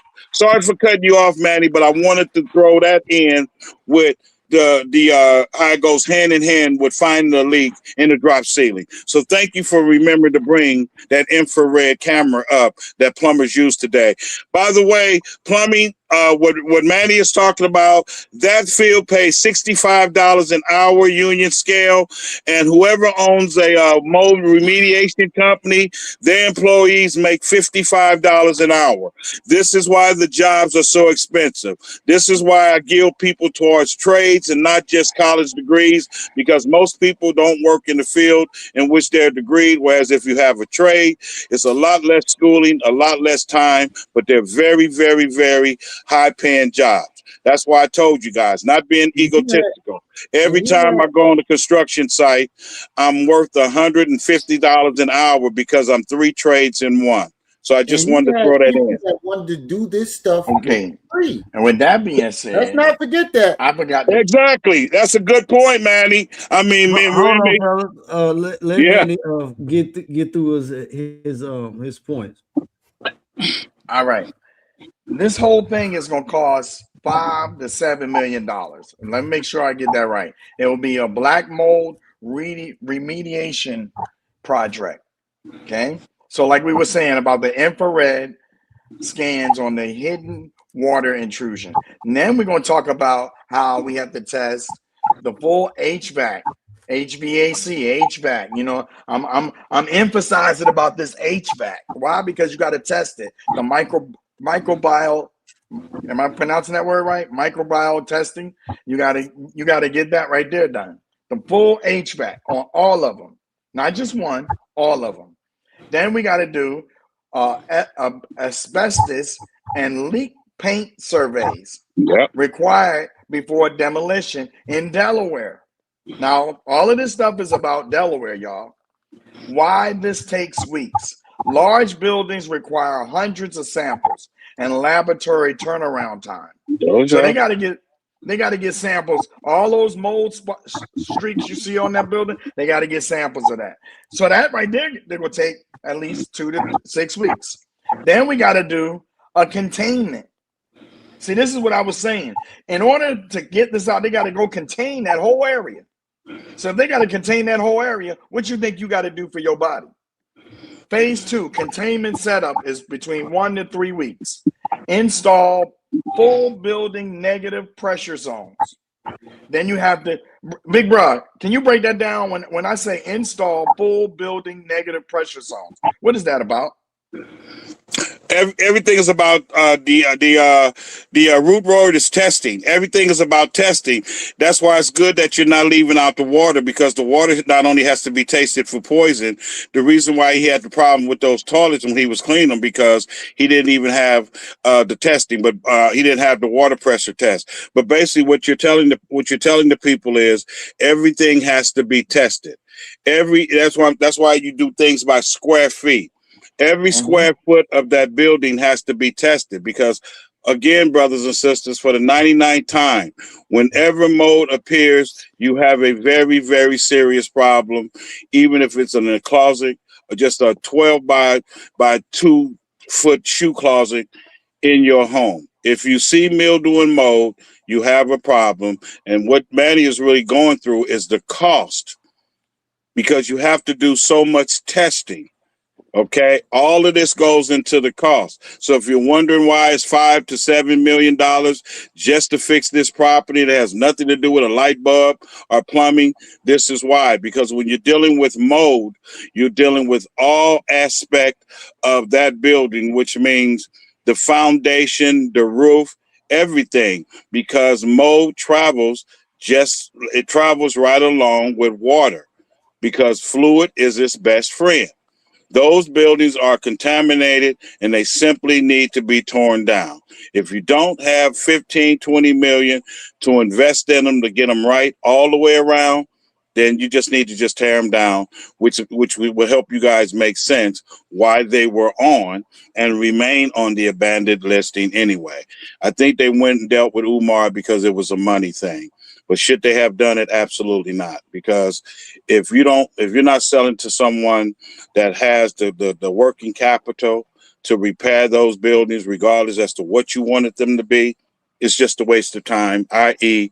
the magic words, illusion of progress. And I hope that answered your question, little bro. Thank you, Big Bro. So we gotta install full building negative pressure zones. That requires plastic sheeting, barrier walls, zipper doors, HEPA negative air machines throughout, shut down and isolate HVAC zones. And with a building of this size, you're going to need 20 to 40 industrial HEPA negative air machines. And those things are not cheap. Now, after we're done with the first 6 weeks, and then another 3 weeks, because I'm going maximum with it. Now we got another 3 to 9 months of mold remediation and demolition. Now this is when you can take out your aggro in these buildings, and you can have a little fun. Okay, you can get the beat on them. This is the main phase of the project. It includes just the removal of mold-infested drywall, something that Brother Malik liked to play with on a regular. insulation, ceilings, floors, soda blasting and sanding of wood framing, HEPA vacuuming of every surface. That ain't no regular vacuum cleaner. That's a special machine to do that. Antimicrobial chemical treatments, for the bad areas. Then we going into removal of mold contaminated doors, cabinets, carpets, tiles, and that's not easy. Just doing it without the mold is not easy. So imagine the extra care you got to apply to remove the mold. Then we have the remediation of the HVAC ducting. Can I say something? Can I say something real quick, Manny, just to back up? When he mentioned the air machine, what he's saying, brothers and sisters, is every phase the air has to be tested. So all throughout the job, you're testing the air. Okay, so that I just want you guys to understand in layman's terms what he's meaning when he's talking about these various machines. Every phrase of the even before you get to the actual what he's getting ready to cover now, every phrase, every so often, the air has to be tested on a continuous basis. That's why doing the job, what? You still wear the entire hooded uniform, you still wear the gloves, and you don't say, okay, we started the job, you can take this off. No, you're testing for poisonous particles in the air in various stages of the job. Go right ahead. I just wanted to throw that in. Hold on. And then I'm about to piggyback off of that. I just want to let y'all Depending know on how bad the mold is, each phase you may have to change into new protective PPE, personal protective equipment. Right. But hold on. You ain't gonna be wearing so for that entire what was the total? It said give me a second. Total. I just want to say this before you go. Okay, yeah, we're gonna get to it. So the entire time. Hold on, Manny. Go ahead, Remy. Before you get through the first 2 or 3 phases, that's about a whole year. Go out, come back in. Right. A whole year. Okay. We didn't even get to phase 4. And that's 6 months too. I'm coming back in. Let me finish saying what I had to say because I'm going ahead of myself. The removal, we talked about the tile. Then remediation. The next is remediation of the ducting. That's the tubing that goes to the HVAC. Why it takes months. Okay. Now, the figure that I got underneath there is 46,750 square feet. This is a combination of all 3 buildings. Okay? This is a combination of all 3 buildings, in case anybody want to know. All right? Essentially a multi-building gut job. Okay? A $5 to $7 million estimate means the mold is severe and not light. Is the mold not severe? Okay. Phase 4, structural repairs and rebuild. This takes 2 to 6 months. Only happens after all the mold is gone. After all the mold is gone. I'll say it one more time. After all the mold is gone. Typical repairs are severely affected. Typical repairs for a severely affected building. I get a little emotional. Please forgive me.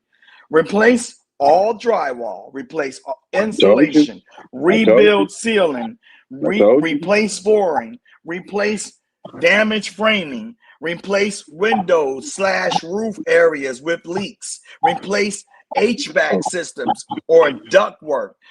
Electrical rewiring contaminated areas. Now, see, I'm glad that y'all brought that up because I dropped a video today of when Umar had the HVAC installed up at FDMG. I saw that one. I saw it. Yeah. I got a question. Hold on. Now take a look at this photo and look at the plywood that's on the floor. So that lets me know something or some type of wood has been replaced somewhere. So I'm wondering, is there any type of repairs going on up there that we don't know about? I'm just throwing something out there based on the receipts that I see. I don't know. I think you got a good point I'm there. gonna let y'all shoot. Y'all Let, go. let me say this, brother. Here I go again. It doesn't matter. It doesn't matter because he's doing it in pieces. I'm gonna say it again. I started off every show I've been on. Specific. I'm not talking about the first time around. I'm talking about since the mode. I started. Remy and Manny will tell you I did the same thing with his show yesterday. I'm gonna say it one more time. The inside can look like the Taj Mahal. The inside can look like a $15,000 night hotel suite in the best hotels in Las Vegas.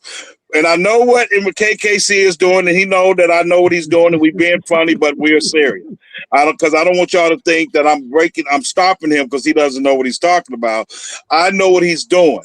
I want y'all to reiterate because KKC knows Umar better than I do in terms of these buildings. He know Umar coming there and show y'all something like this little section here, and that's why you're going to continue to get this professional telling you. I don't care if he show you a $20,000 chandelier. As long as he got that mode outside those bandos, okay, and winter still to come, fall still to come, and then summer to still to come to put their 2 cents in, it will never, ever do what a person did a while ago on this feed in comments. It will never, ever, ever get a certificate occupancy because that goes in conjunction with another point that KKC made and put us again all on the spot. Are you going to sign off on a certificate of occupancy? That's all I gotta say. Are you going? Are you going? Just like y'all know, I work as what's called a subcontractor. You come in. What did I tell y'all? Remember when I did that framing job, Manny, and KK's? Remember I did that framing job by myself, that add-on? Yeah. And I told you I've been working for this man for 20 years. Y'all remember, I didn't show up until the first date until what? He had all the permits in place. Okay, everything and product, everything. And even though the responsibility would have went on him, I don't need the money. I ain't greedy. Even though I trust him, I've worked for him for 20 years. What y'all remember? I did not show up on that job until every permit was posted. Even though I could have, and he'd been responsible, that's my reputation. And I'm only saying that to make KKC laugh one more time and to answer all certificate of occupancy questions. Don't ask us about certificate occupancy. Ask yourself, would you sign off on a certificate of occupancy? Hell no, I'm not looking at this shit. Brother That's Malik. it. Go ahead, I'm done. Malik. Go ahead, Brother Malik. I'm done. Now I got a question. From your expertise. Why would I have to do electrical rewiring in the contaminated areas? How does the mold affect the electrical wiring?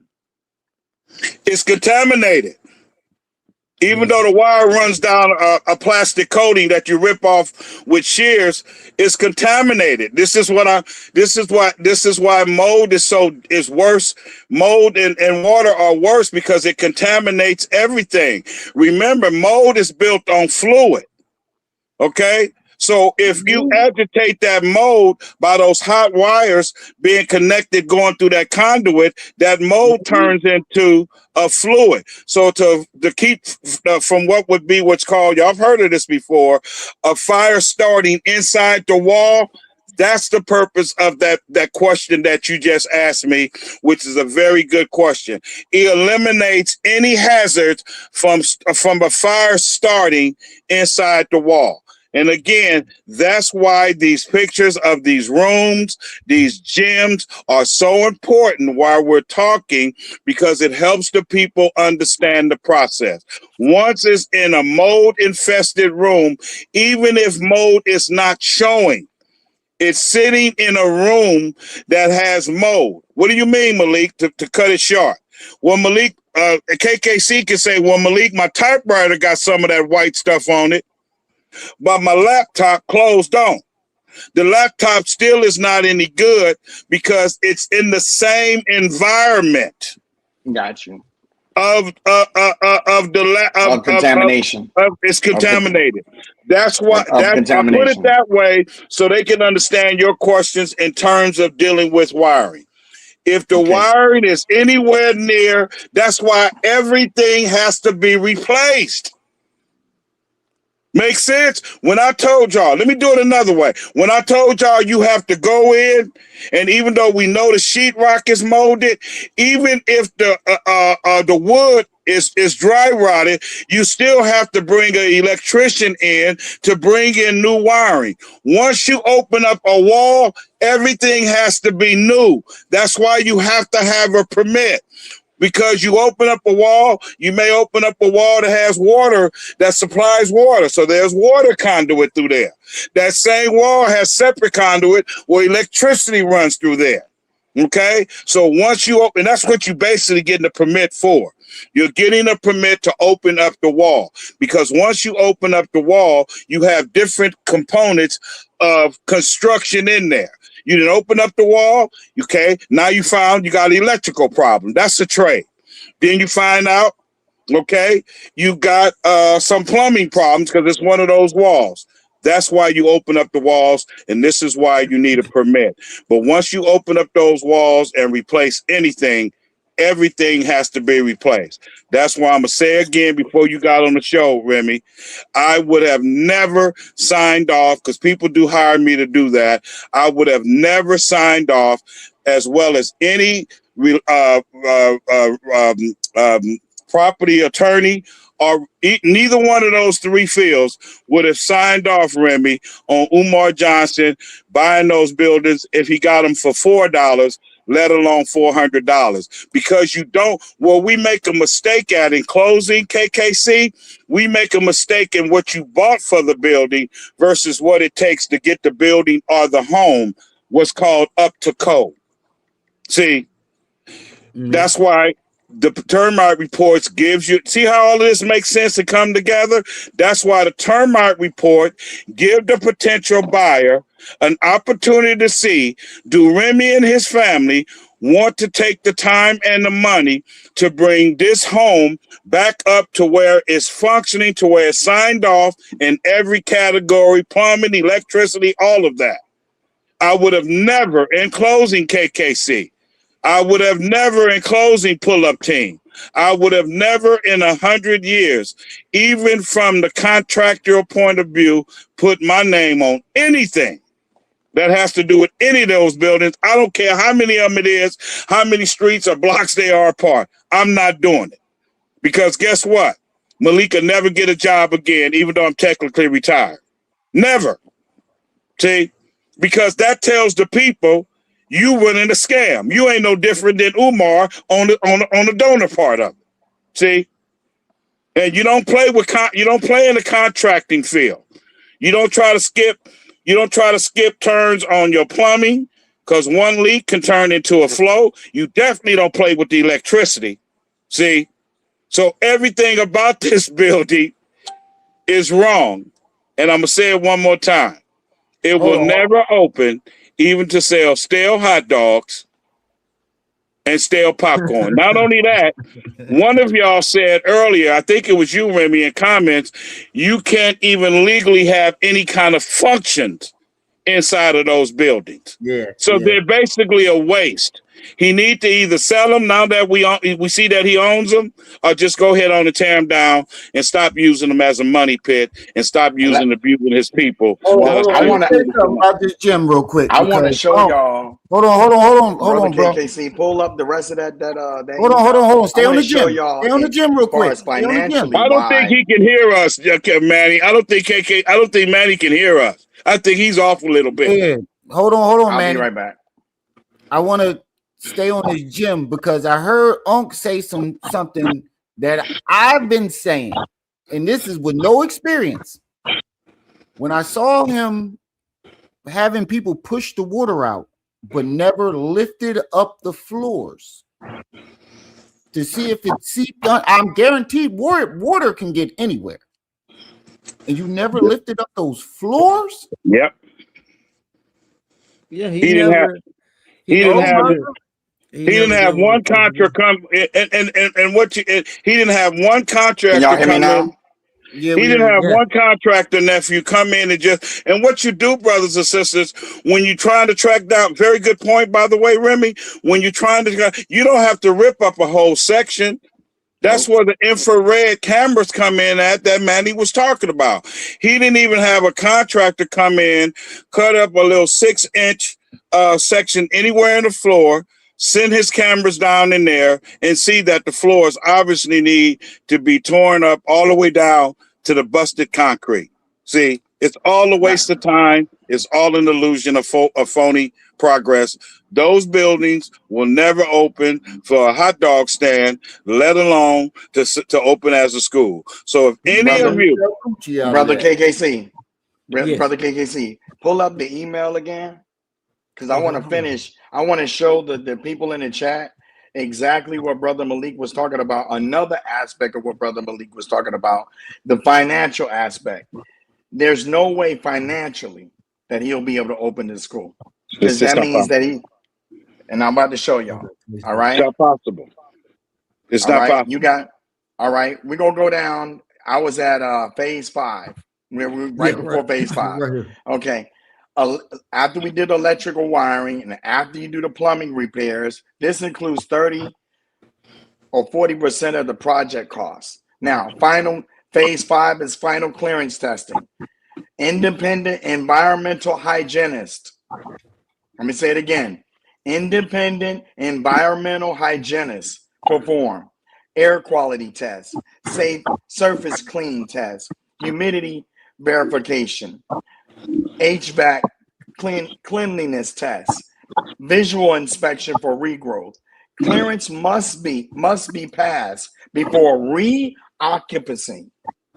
I'm gonna say that again. All clearances must be passed before reoccupancy. That means we got to get all of that done and then file for a certificate of occupancy again. Now, the total time summary is 6 to 12 months. The worst case is 12 to 18. Best case, rare, 4 to 6 months. Now, this is what, if you can expand this, you'll see exactly why I'm laughing, all right? Because we're going to show you financially why this won't happen. The cost breakdown, $5 to $7 million. The environmental testing and hygienist, which is 5 to 8%, anywhere from $250K to $560K. Y'all hit the Cash App. Y'all hit them with them donations. Containment and HEPA systems. That's when they put that whole bag over the whole building. Anywhere from another 5 to 10%. $250K to $700,000. Demolition and mold removal, 30% to 40%.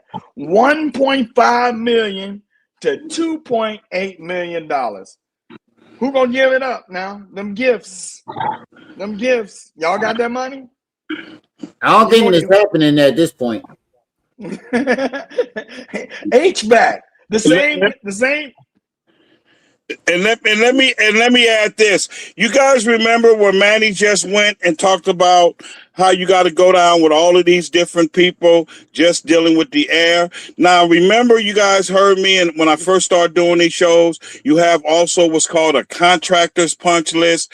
That ain't even got nothing to do with the contractor's punch list, but it's the same thing, because in order for it to pass inspection, every electronic, plumbing, all of that has to be signed off on, and it's called the punch list. So imagine if he has that punch list that Manny just ended up with just because of the mold and the air testing.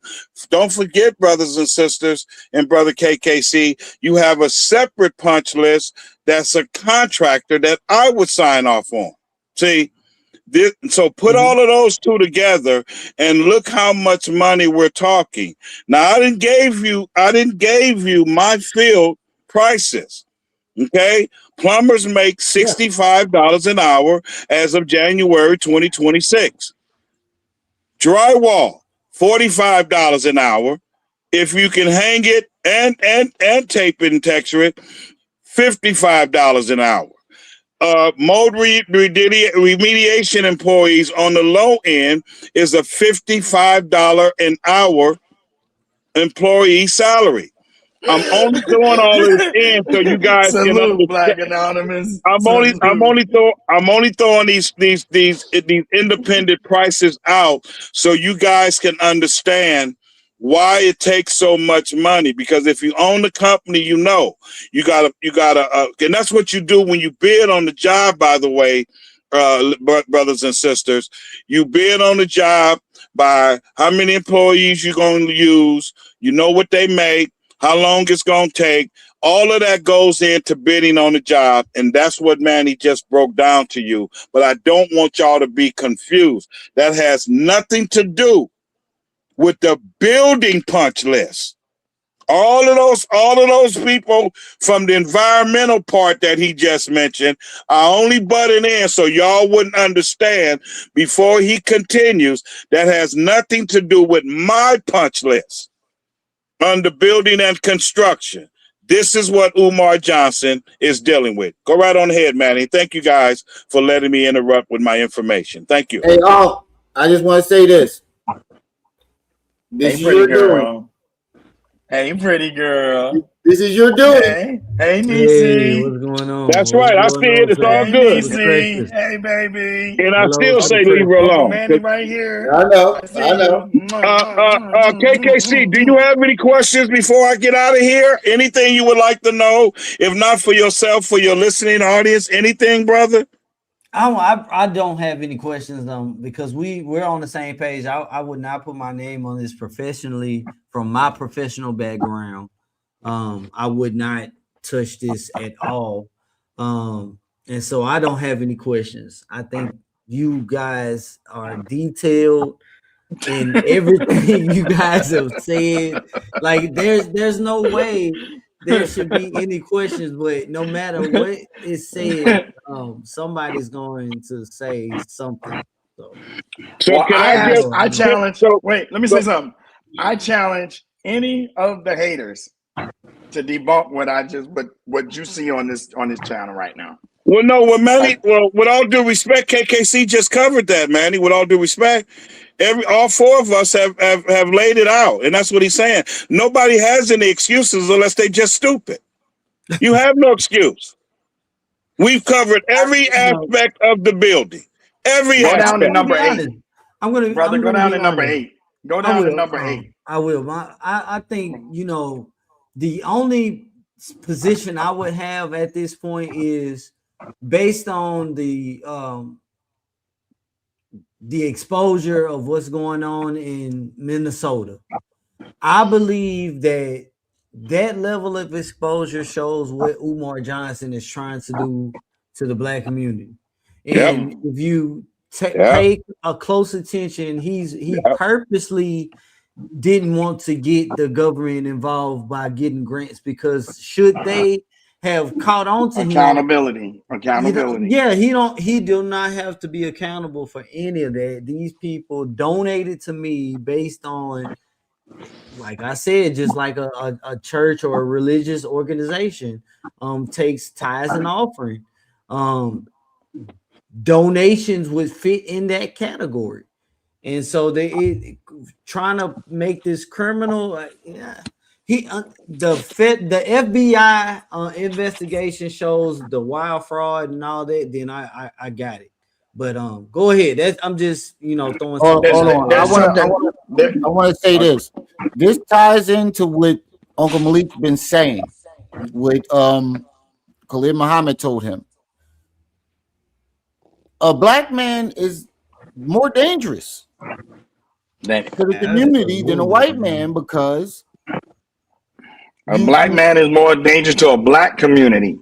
Because he has access. He doesn't have to wear a mask. He doesn't have to wear a costume. These are Dr. Collins' exact words. He doesn't have to dress up to infiltrate.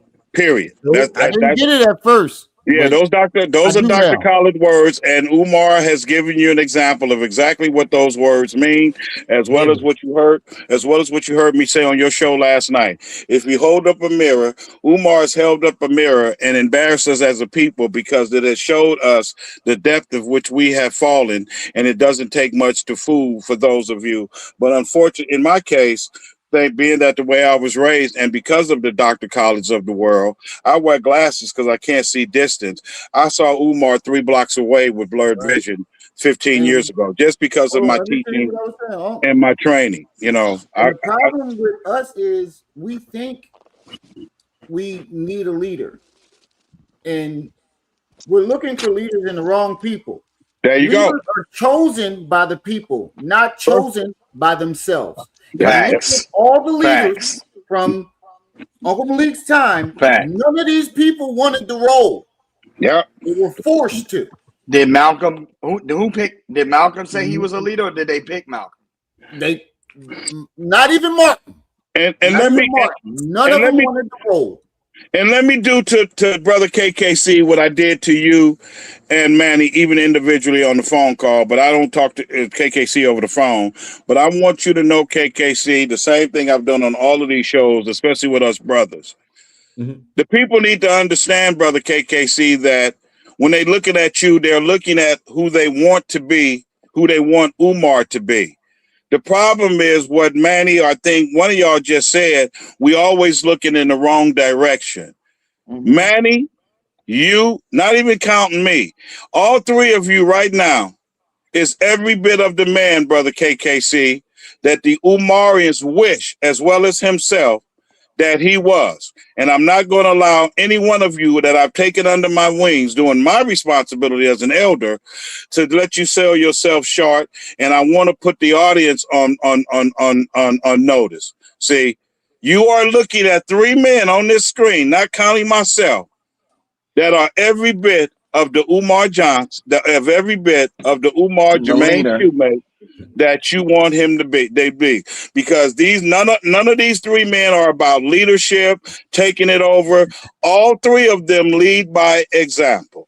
Look at what KKC has shared with us about how he got back into his church and his deacon steward. See, we don't pay attention to that. Amen. Because we want Umar Johnson on the stage making us feel good with this Black Queens Forever bull crap, not wanting to accept Umar is everything in the dark that he speaks. I don't care what show it is that he speaks against in the light.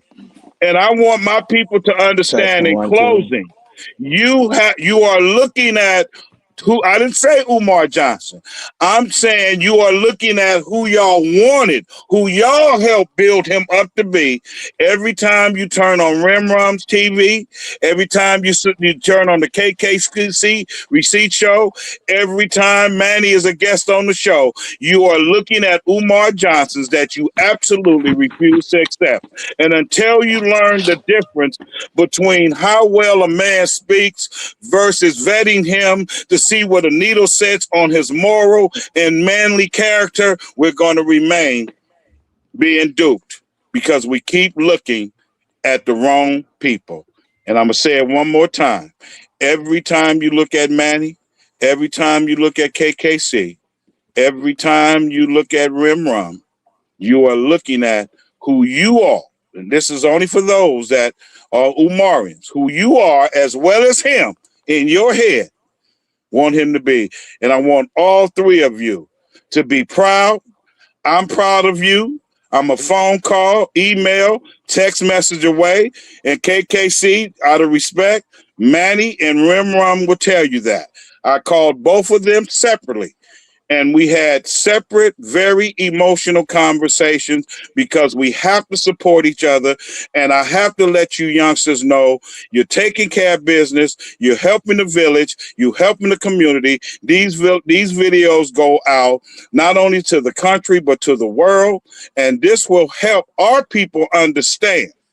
In closing, something very, very important that you should learn if you don't learn anything else, Brother KKC. Mm-hmm. Is that stop looking for the obvious to get over on you. And remember the words of the late Dr. Khalid Ali Muhammad. The most dangerous person to you as a black woman is a black woman and a black man. The most dangerous person to you as a black man is a black man and a black woman. Why, brothers and sisters? This was broken down to me scientifically because a black man and a black woman don't have to put on a mask. They don't have to put on a fake wig. They don't have to put on a fake and a funeral home paint and studio paint. They have open access to you. And that's what Umar did. He took advantage of having access to his people from all walks of life, various tax brackets, various zip codes. And so he brags about 6 degrees. He used 6 degrees, black people, not to help educate his people like these three black men that I'm watching on this screen. He used his 6 degrees. He used his 6 degrees to do what he's done to his people. So in closing, brothers and sisters, this is for you, KKC. Be proud of you, brother. I recognize who you are. I recognize your work. I appreciate what you're doing, man, and continue to do it. And you're getting this from an elder who I didn't get a chance to really talk about myself in terms of but I'm a former student of Dr. Huey P. Newton in West Oakland as a boy. I'm a junior Panther. I learned a lot from Dr. Huey. I seen how he loved the children. Okay. I am the former student of the late Dr. Khalid Muhammad, who we both were members of the Nation of Islam at the same time. When he became in charge of the Black Panther Party, he reached out to me. He vetted me. He asked me questions, although he knew my work, just to be the West Coast Regional Chairman. So I'm the former West Coast Regional Chairman of the infamous New Black Panther Party. I'm a former member of the Nation of Islam under the teachings of the Honorable Elijah Muhammad, peace be upon him, through Minister Louis Farrakhan. I am the current West Coast Regional Chairman, as you see on the screen, of the Street Law Soldiers out of Washington, D.C., under the Honorable General Tashaka Sankofa, who did join us here earlier because I saw his comments. I am also currently the West Coast Regional Chairman of the Black Beret Liberation Movement under General Malik El Ghani out of Phoenix, Arizona. I'm a licensed contractor. I'm a licensed chef. I'm a licensed pit master. I'm a former childhood educator. I currently run a Rites of Passage program under the Street Law Soldiers here in Stockton, California, in which 4 years ago, KKC, I went and took 3 black boys, not shortly after buying this home and remodeling it, opened up my home. I got Jason, I got Anthony and Andrew from Juvenile Hall. They came out of one home with a single black parent. Then I got Jason. Now, almost 4 years later, Jason is going into his 3rd year of law school. Instead of by now he'd be in the penitentiary because he's young. He's a grown man now. Andrew and Anthony are 11th and 12th graders, and their mothers and their siblings, the village and the community have no idea who they are. No one gave me a dime. I didn't ask for a dime. I simply opened up my home. And so I share my home with 3 boys that have been with me under the Rites of Passage program for going on 4 years. And I also have, I usually have about 6 of my 10 grandsons, and I have 13 grandchildren, KKC, just for the record. So I'm only saying this not to throw out my credentials, but to show you guys that if you want to do the work like the Umar Johnson, you can do the work, and you don't always have to depend on your people with the donations, because a whole lot of stuff that you do in the field that Umar calls himself in, brothers and sisters, money ain't got nothing to do with it, and you don't need money, you know, to make a difference in these black boys and black girls' lives. And if what he did to his daughter, especially from a man who has lost a child, and for what he's done and talking under that black woman's dress, should tell each and every one of you anything you need to do about Umar Johnson that has nothing to do with his scam and nothing to do with this mold, just as a man.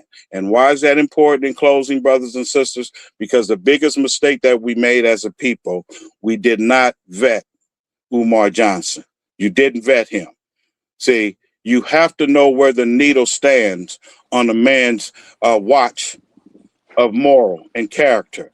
And this is what I'm telling you guys to understand when you're looking at these three men. It's about moral character, not how well they speak, not word salad. Actions have always superseded words. And all four of us black men, I guarantee you, have done more for any black boy anywhere in this country, even KKC, probably in his church, than Umar has done in 15 KKC years is of a this dad. ministry. See, that's my point. That's my point. And my point is also in closing is this is why you don't judge a book by its cover. You must open it up and not just read the preface and the forward, but what I taught my boys to do, read the preface, the introduction, the first chapter, skip to the last chapter, and that'll tell you whether you're interested in reading this book.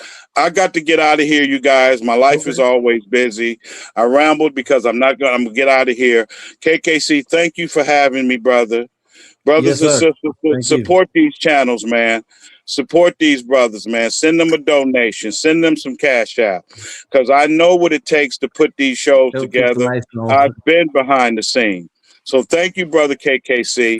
Thank you, nephew Manny, little brother Manny. And thank you to my nephew, You're welcome, bro. Rimron TV. I am honored to be here, and I'm honored to provide all of this free information. I've been on about 50, 60 to 70 shows. I haven't asked for a dime because that's not who I am. This is for my people, so we won't make these mistakes again. Because one of the first things we also should have done was also in vetting, we simply should have learned the basic rules and regulations of nonprofits. Because I think, KKC, and I'm only saying this in closing because it surprised most people on most of the shows I've been on. The biggest mistake you guys made, no one ever asked Umar Johnson to open the books. Yeah, no one did. And by law, just so you guys know for the future, you can walk up to it, you can contact any nonprofit and ask them to open their books. They have 3 business days to do it. These are all things that we should have done to Umar Johnson, and we didn't do it. You didn't vet him personally. You didn't learn anything about nonprofit to know the rights that you have. So when you seen him on TV talking about, I only own the responsibility to the donors. See, one of those radio hosts, which is why we know didn't hold them accountable, should have simply said, "Oh, hold on, brother KKC. That's not true, brother KKC." Because any nonprofit is public record, and you don't have to be a donor, brothers and sisters, to see the records of a nonprofit. Public information. That's why I go on like this, so I won't forget anything, because it's bigger than what Umar has done to us as a race of people. This gives you guys the understanding of the rights that you have. I sit on several boards of nonprofit. Another red flag.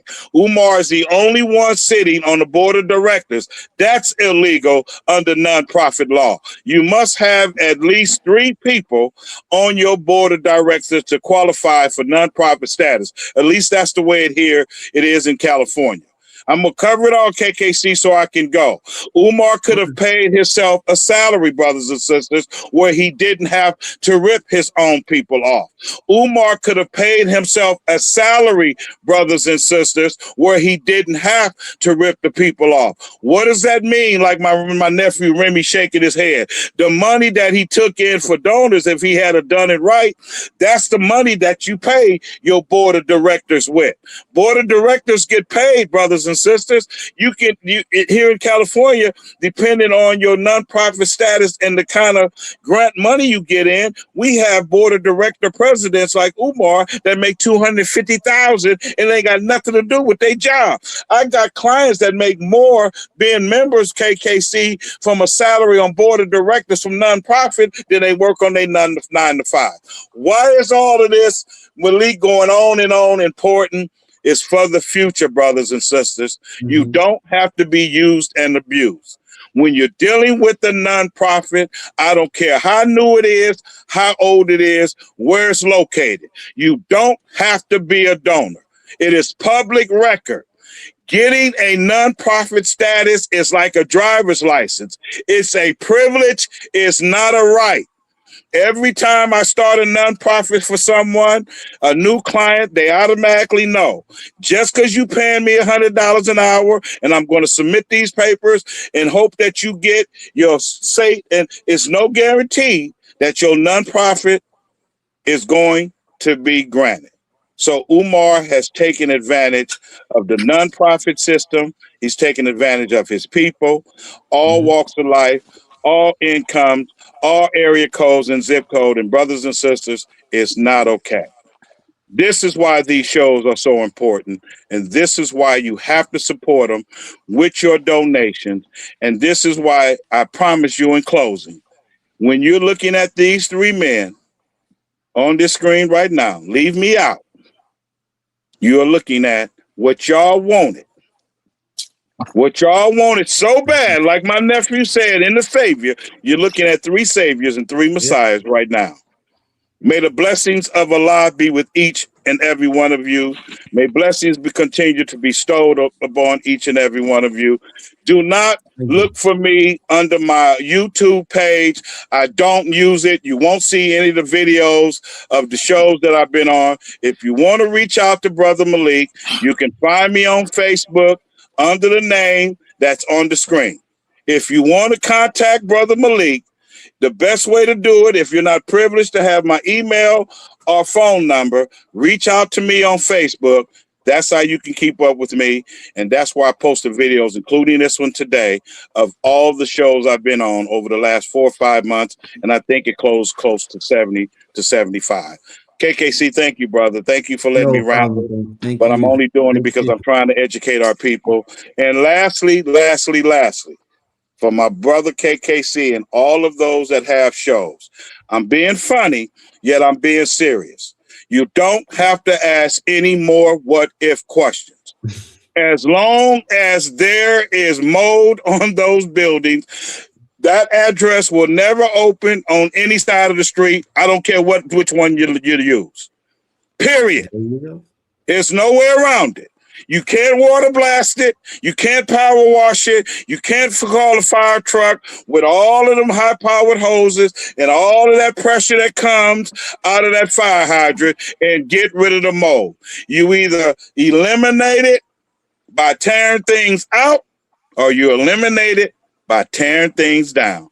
And on both of those contains to those buildings that will be 7 years, I think, next month under the Environmental Protection Agency report. So we don't have any excuses here, brothers and sisters. Thank you guys for having me. KKC, thank you for the email. You have any questions, you need me for anything, you have the family number, KKC. You have my family email address. That's how important you guys are to me. And Manny and them know that. See? I appreciate it. Thank you for your KKC. Thank you guys for having me, man. I'm going to hang in there. I'm going to get off of camera, but I'll listen to the show because I got to start cooking for a client. Thank you guys, man. Peace, love, and light. Assalamu alaikum. I want to play. Hold on, Manny, before you start, because I got to get on out of here because I set up my live for about like 7 o'clock. Handle your business. I just want to, like I said, I want to give you your flowers, man. You're one of the channels that I was watching. It was you, Knee Slap, Information Man, and a couple more channels that I probably can't name off the top of my head, but I never thought that anything would come of it, would connect to it. And still to this day, I've been watching everything you've been dropping the last week and a half. I've been getting all the notifications, man. Keep doing your thing, man. Yes, sir. I appreciate man. You're still one of the channels that I rocks with hard and I looked up to when I first started.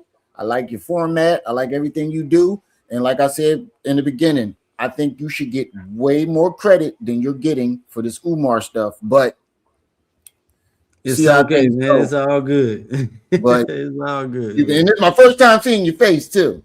You know, you shy. Yeah, I don't show my face a lot, man. Yeah, I don't do that. But I'm rocking with you fully, bro. I'm rocking with you fully, and I appreciate you for letting me up. And no problem, I'm gonna keep watching, but I gotta go take this dog out. I got a puppy the other day, so I got to take him out. So I'm gonna get on out of here and set up for my show. All right. Hopefully yours don't run into mine. I'm doing a different topic man. anyway. So. It's all good.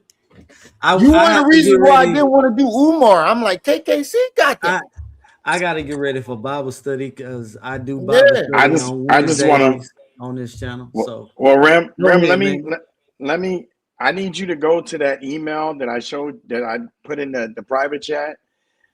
I mean, I sent it to you, but I made a comment on the private chat. No, KKC. Oh, all right. Let me get on out of here, y'all. All right, brother. I'm see you in a minute. Yeah. All right. It says right here. I sent you. It says below courtroom ready. That email. Mm-hmm. I'm not gonna go through the whole email. I just want to show the people.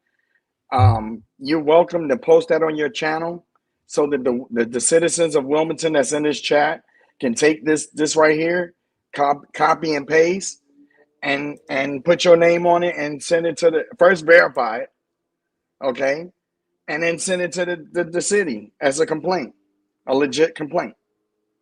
Now I'm just going to read the top part to show you what I was talking about. Below is a courtroom ready, professionally written environmental damage analysis for a 46,750 square feet commercial property in Wilmington, Delaware, with severe black mold contamination valued at $5 to $7 million.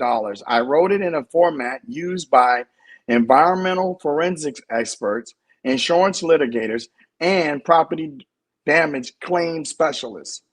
You can present this as an expert style narrative submitted as an exhibit and use it as the basis for formal testimony. Now, you're welcome to go through it. It's basically everything I said, and I broke down in the last demonstration I gave. And this right here, please read this. This is something that you could take to the city and say, hey, challenge this. And just by them challenging that, they got to go out there and question everything I just said. This is how you get action going. Am I right or wrong, brother KKC? You are right, but I also want to add I got to come out and come in because if you All can hear right. me, I got to come out and come back in. No problem. Well, I want to thank you for coming back up because we getting ready to shut down anyway. So this is the thing. Want to make sure that I say that we're not offering any type of legal advice on to the show, but I do want to thank Manny for coming up tonight. And all of the panelists that came up, I want to thank everyone for coming up. Let me go ahead and close off my camera. But Manny, we're gonna go ahead and get ready to shut down, brother. I want to say thank you to everybody for coming up tonight. Let me allow Manny to say his last words for the evening. KKC, what I did was, this is my way of thanking you for inspiring me. And I'm going to take you back. When I say this, you're going to know I've been watching you for a while. Do you remember when you exposed the carryback financing of Umar? Yeah, man. And I'm going to show you another way. Congratulations on your deaconship. Thank you, man. I appreciate that. I do my homework. As you can see, I do my homework. Yeah. You got my email. Feel free to hit me up if you want me to come up anytime. Yes, if you need something researched, I'll be on it. Let me know. We've already communicated through email before, but now you have a face to the voice. And all right. And so thank you once again for allowing me to come up. And we're family now, officially. Yes, sir. I appreciate you, Manny. Appreciate you. If you need something and I can be able to help, let me know, brother. Once again, thank you to the Receipt Show. Thank you to the Pull-Up team. It was an honor and a pleasure to be here. Without further ado, I love you all. Y'all have a good night. All right, Manny. Thank you for coming up. Thank you to all the panelists tonight. Thank you for coming to doing the show with me. Malik and Remy. Again, Manny. This was epic. This was epic. Thank you for tuning in tonight. I definitely did not do my shout outs. Shout out to, Josephine coming in. We got Lone Star that was in the house, Dr. Sebi Jr. We got Black Anonymous. He's definitely day one.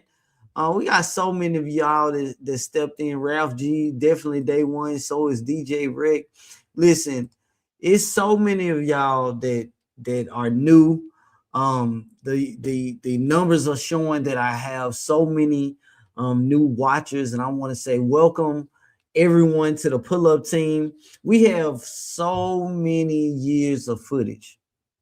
I've been doing this since 2019 is when I started making content. 2020 is when I really started getting involved into this. And I did it after I got shot in the head back in 2019. And I used this platform to learn how to talk again. And I used this platform to tell my story about, my time with Umar Johnson. And I did that during COVID. And just over the years, it has grown into what it is today. So again, I want to thank everyone that has been, there all the way from there to then. So again, make sure you hit that like button. Go ahead and subscribe to the channel as we are on the road to 6,000 subscribers. And if you have any show topics and ideas, go ahead and hit your boy up at the KKC, or what is it? The KKC TV at gmail.com. And go ahead and hit your cash out. Hit your cash out. Help me keep the lights on. $ I am the KKC. Listen, there's so much more to come on this Umar Johnson and FDMG saga. The health hazard situation today lets you know, listen, as long as there's black mold that is present at this location, nothing is happening. Like I said, my background is in insurance, and there is no way there's an insurance policy that will ever exist on this location as long as it is in these conditions. Listen, I am about to get up out of here, and if it's daytime where you are, make sure you have a great rest. But if it's nighttime, stay cool like the other side of the pillow. This was the receipt showing I'm your boy KKC. Health hazard inside the black mold crisis at the FDMG campus. I will catch you guys next time. I am out of here. Peace.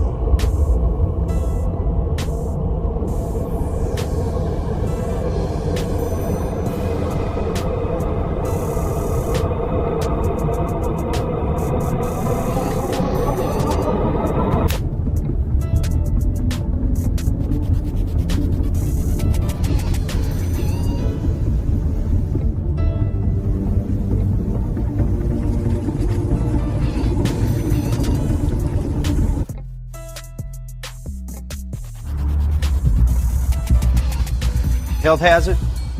Next on the receipt show with KKC. Black mold creeping where the money's supposed to go.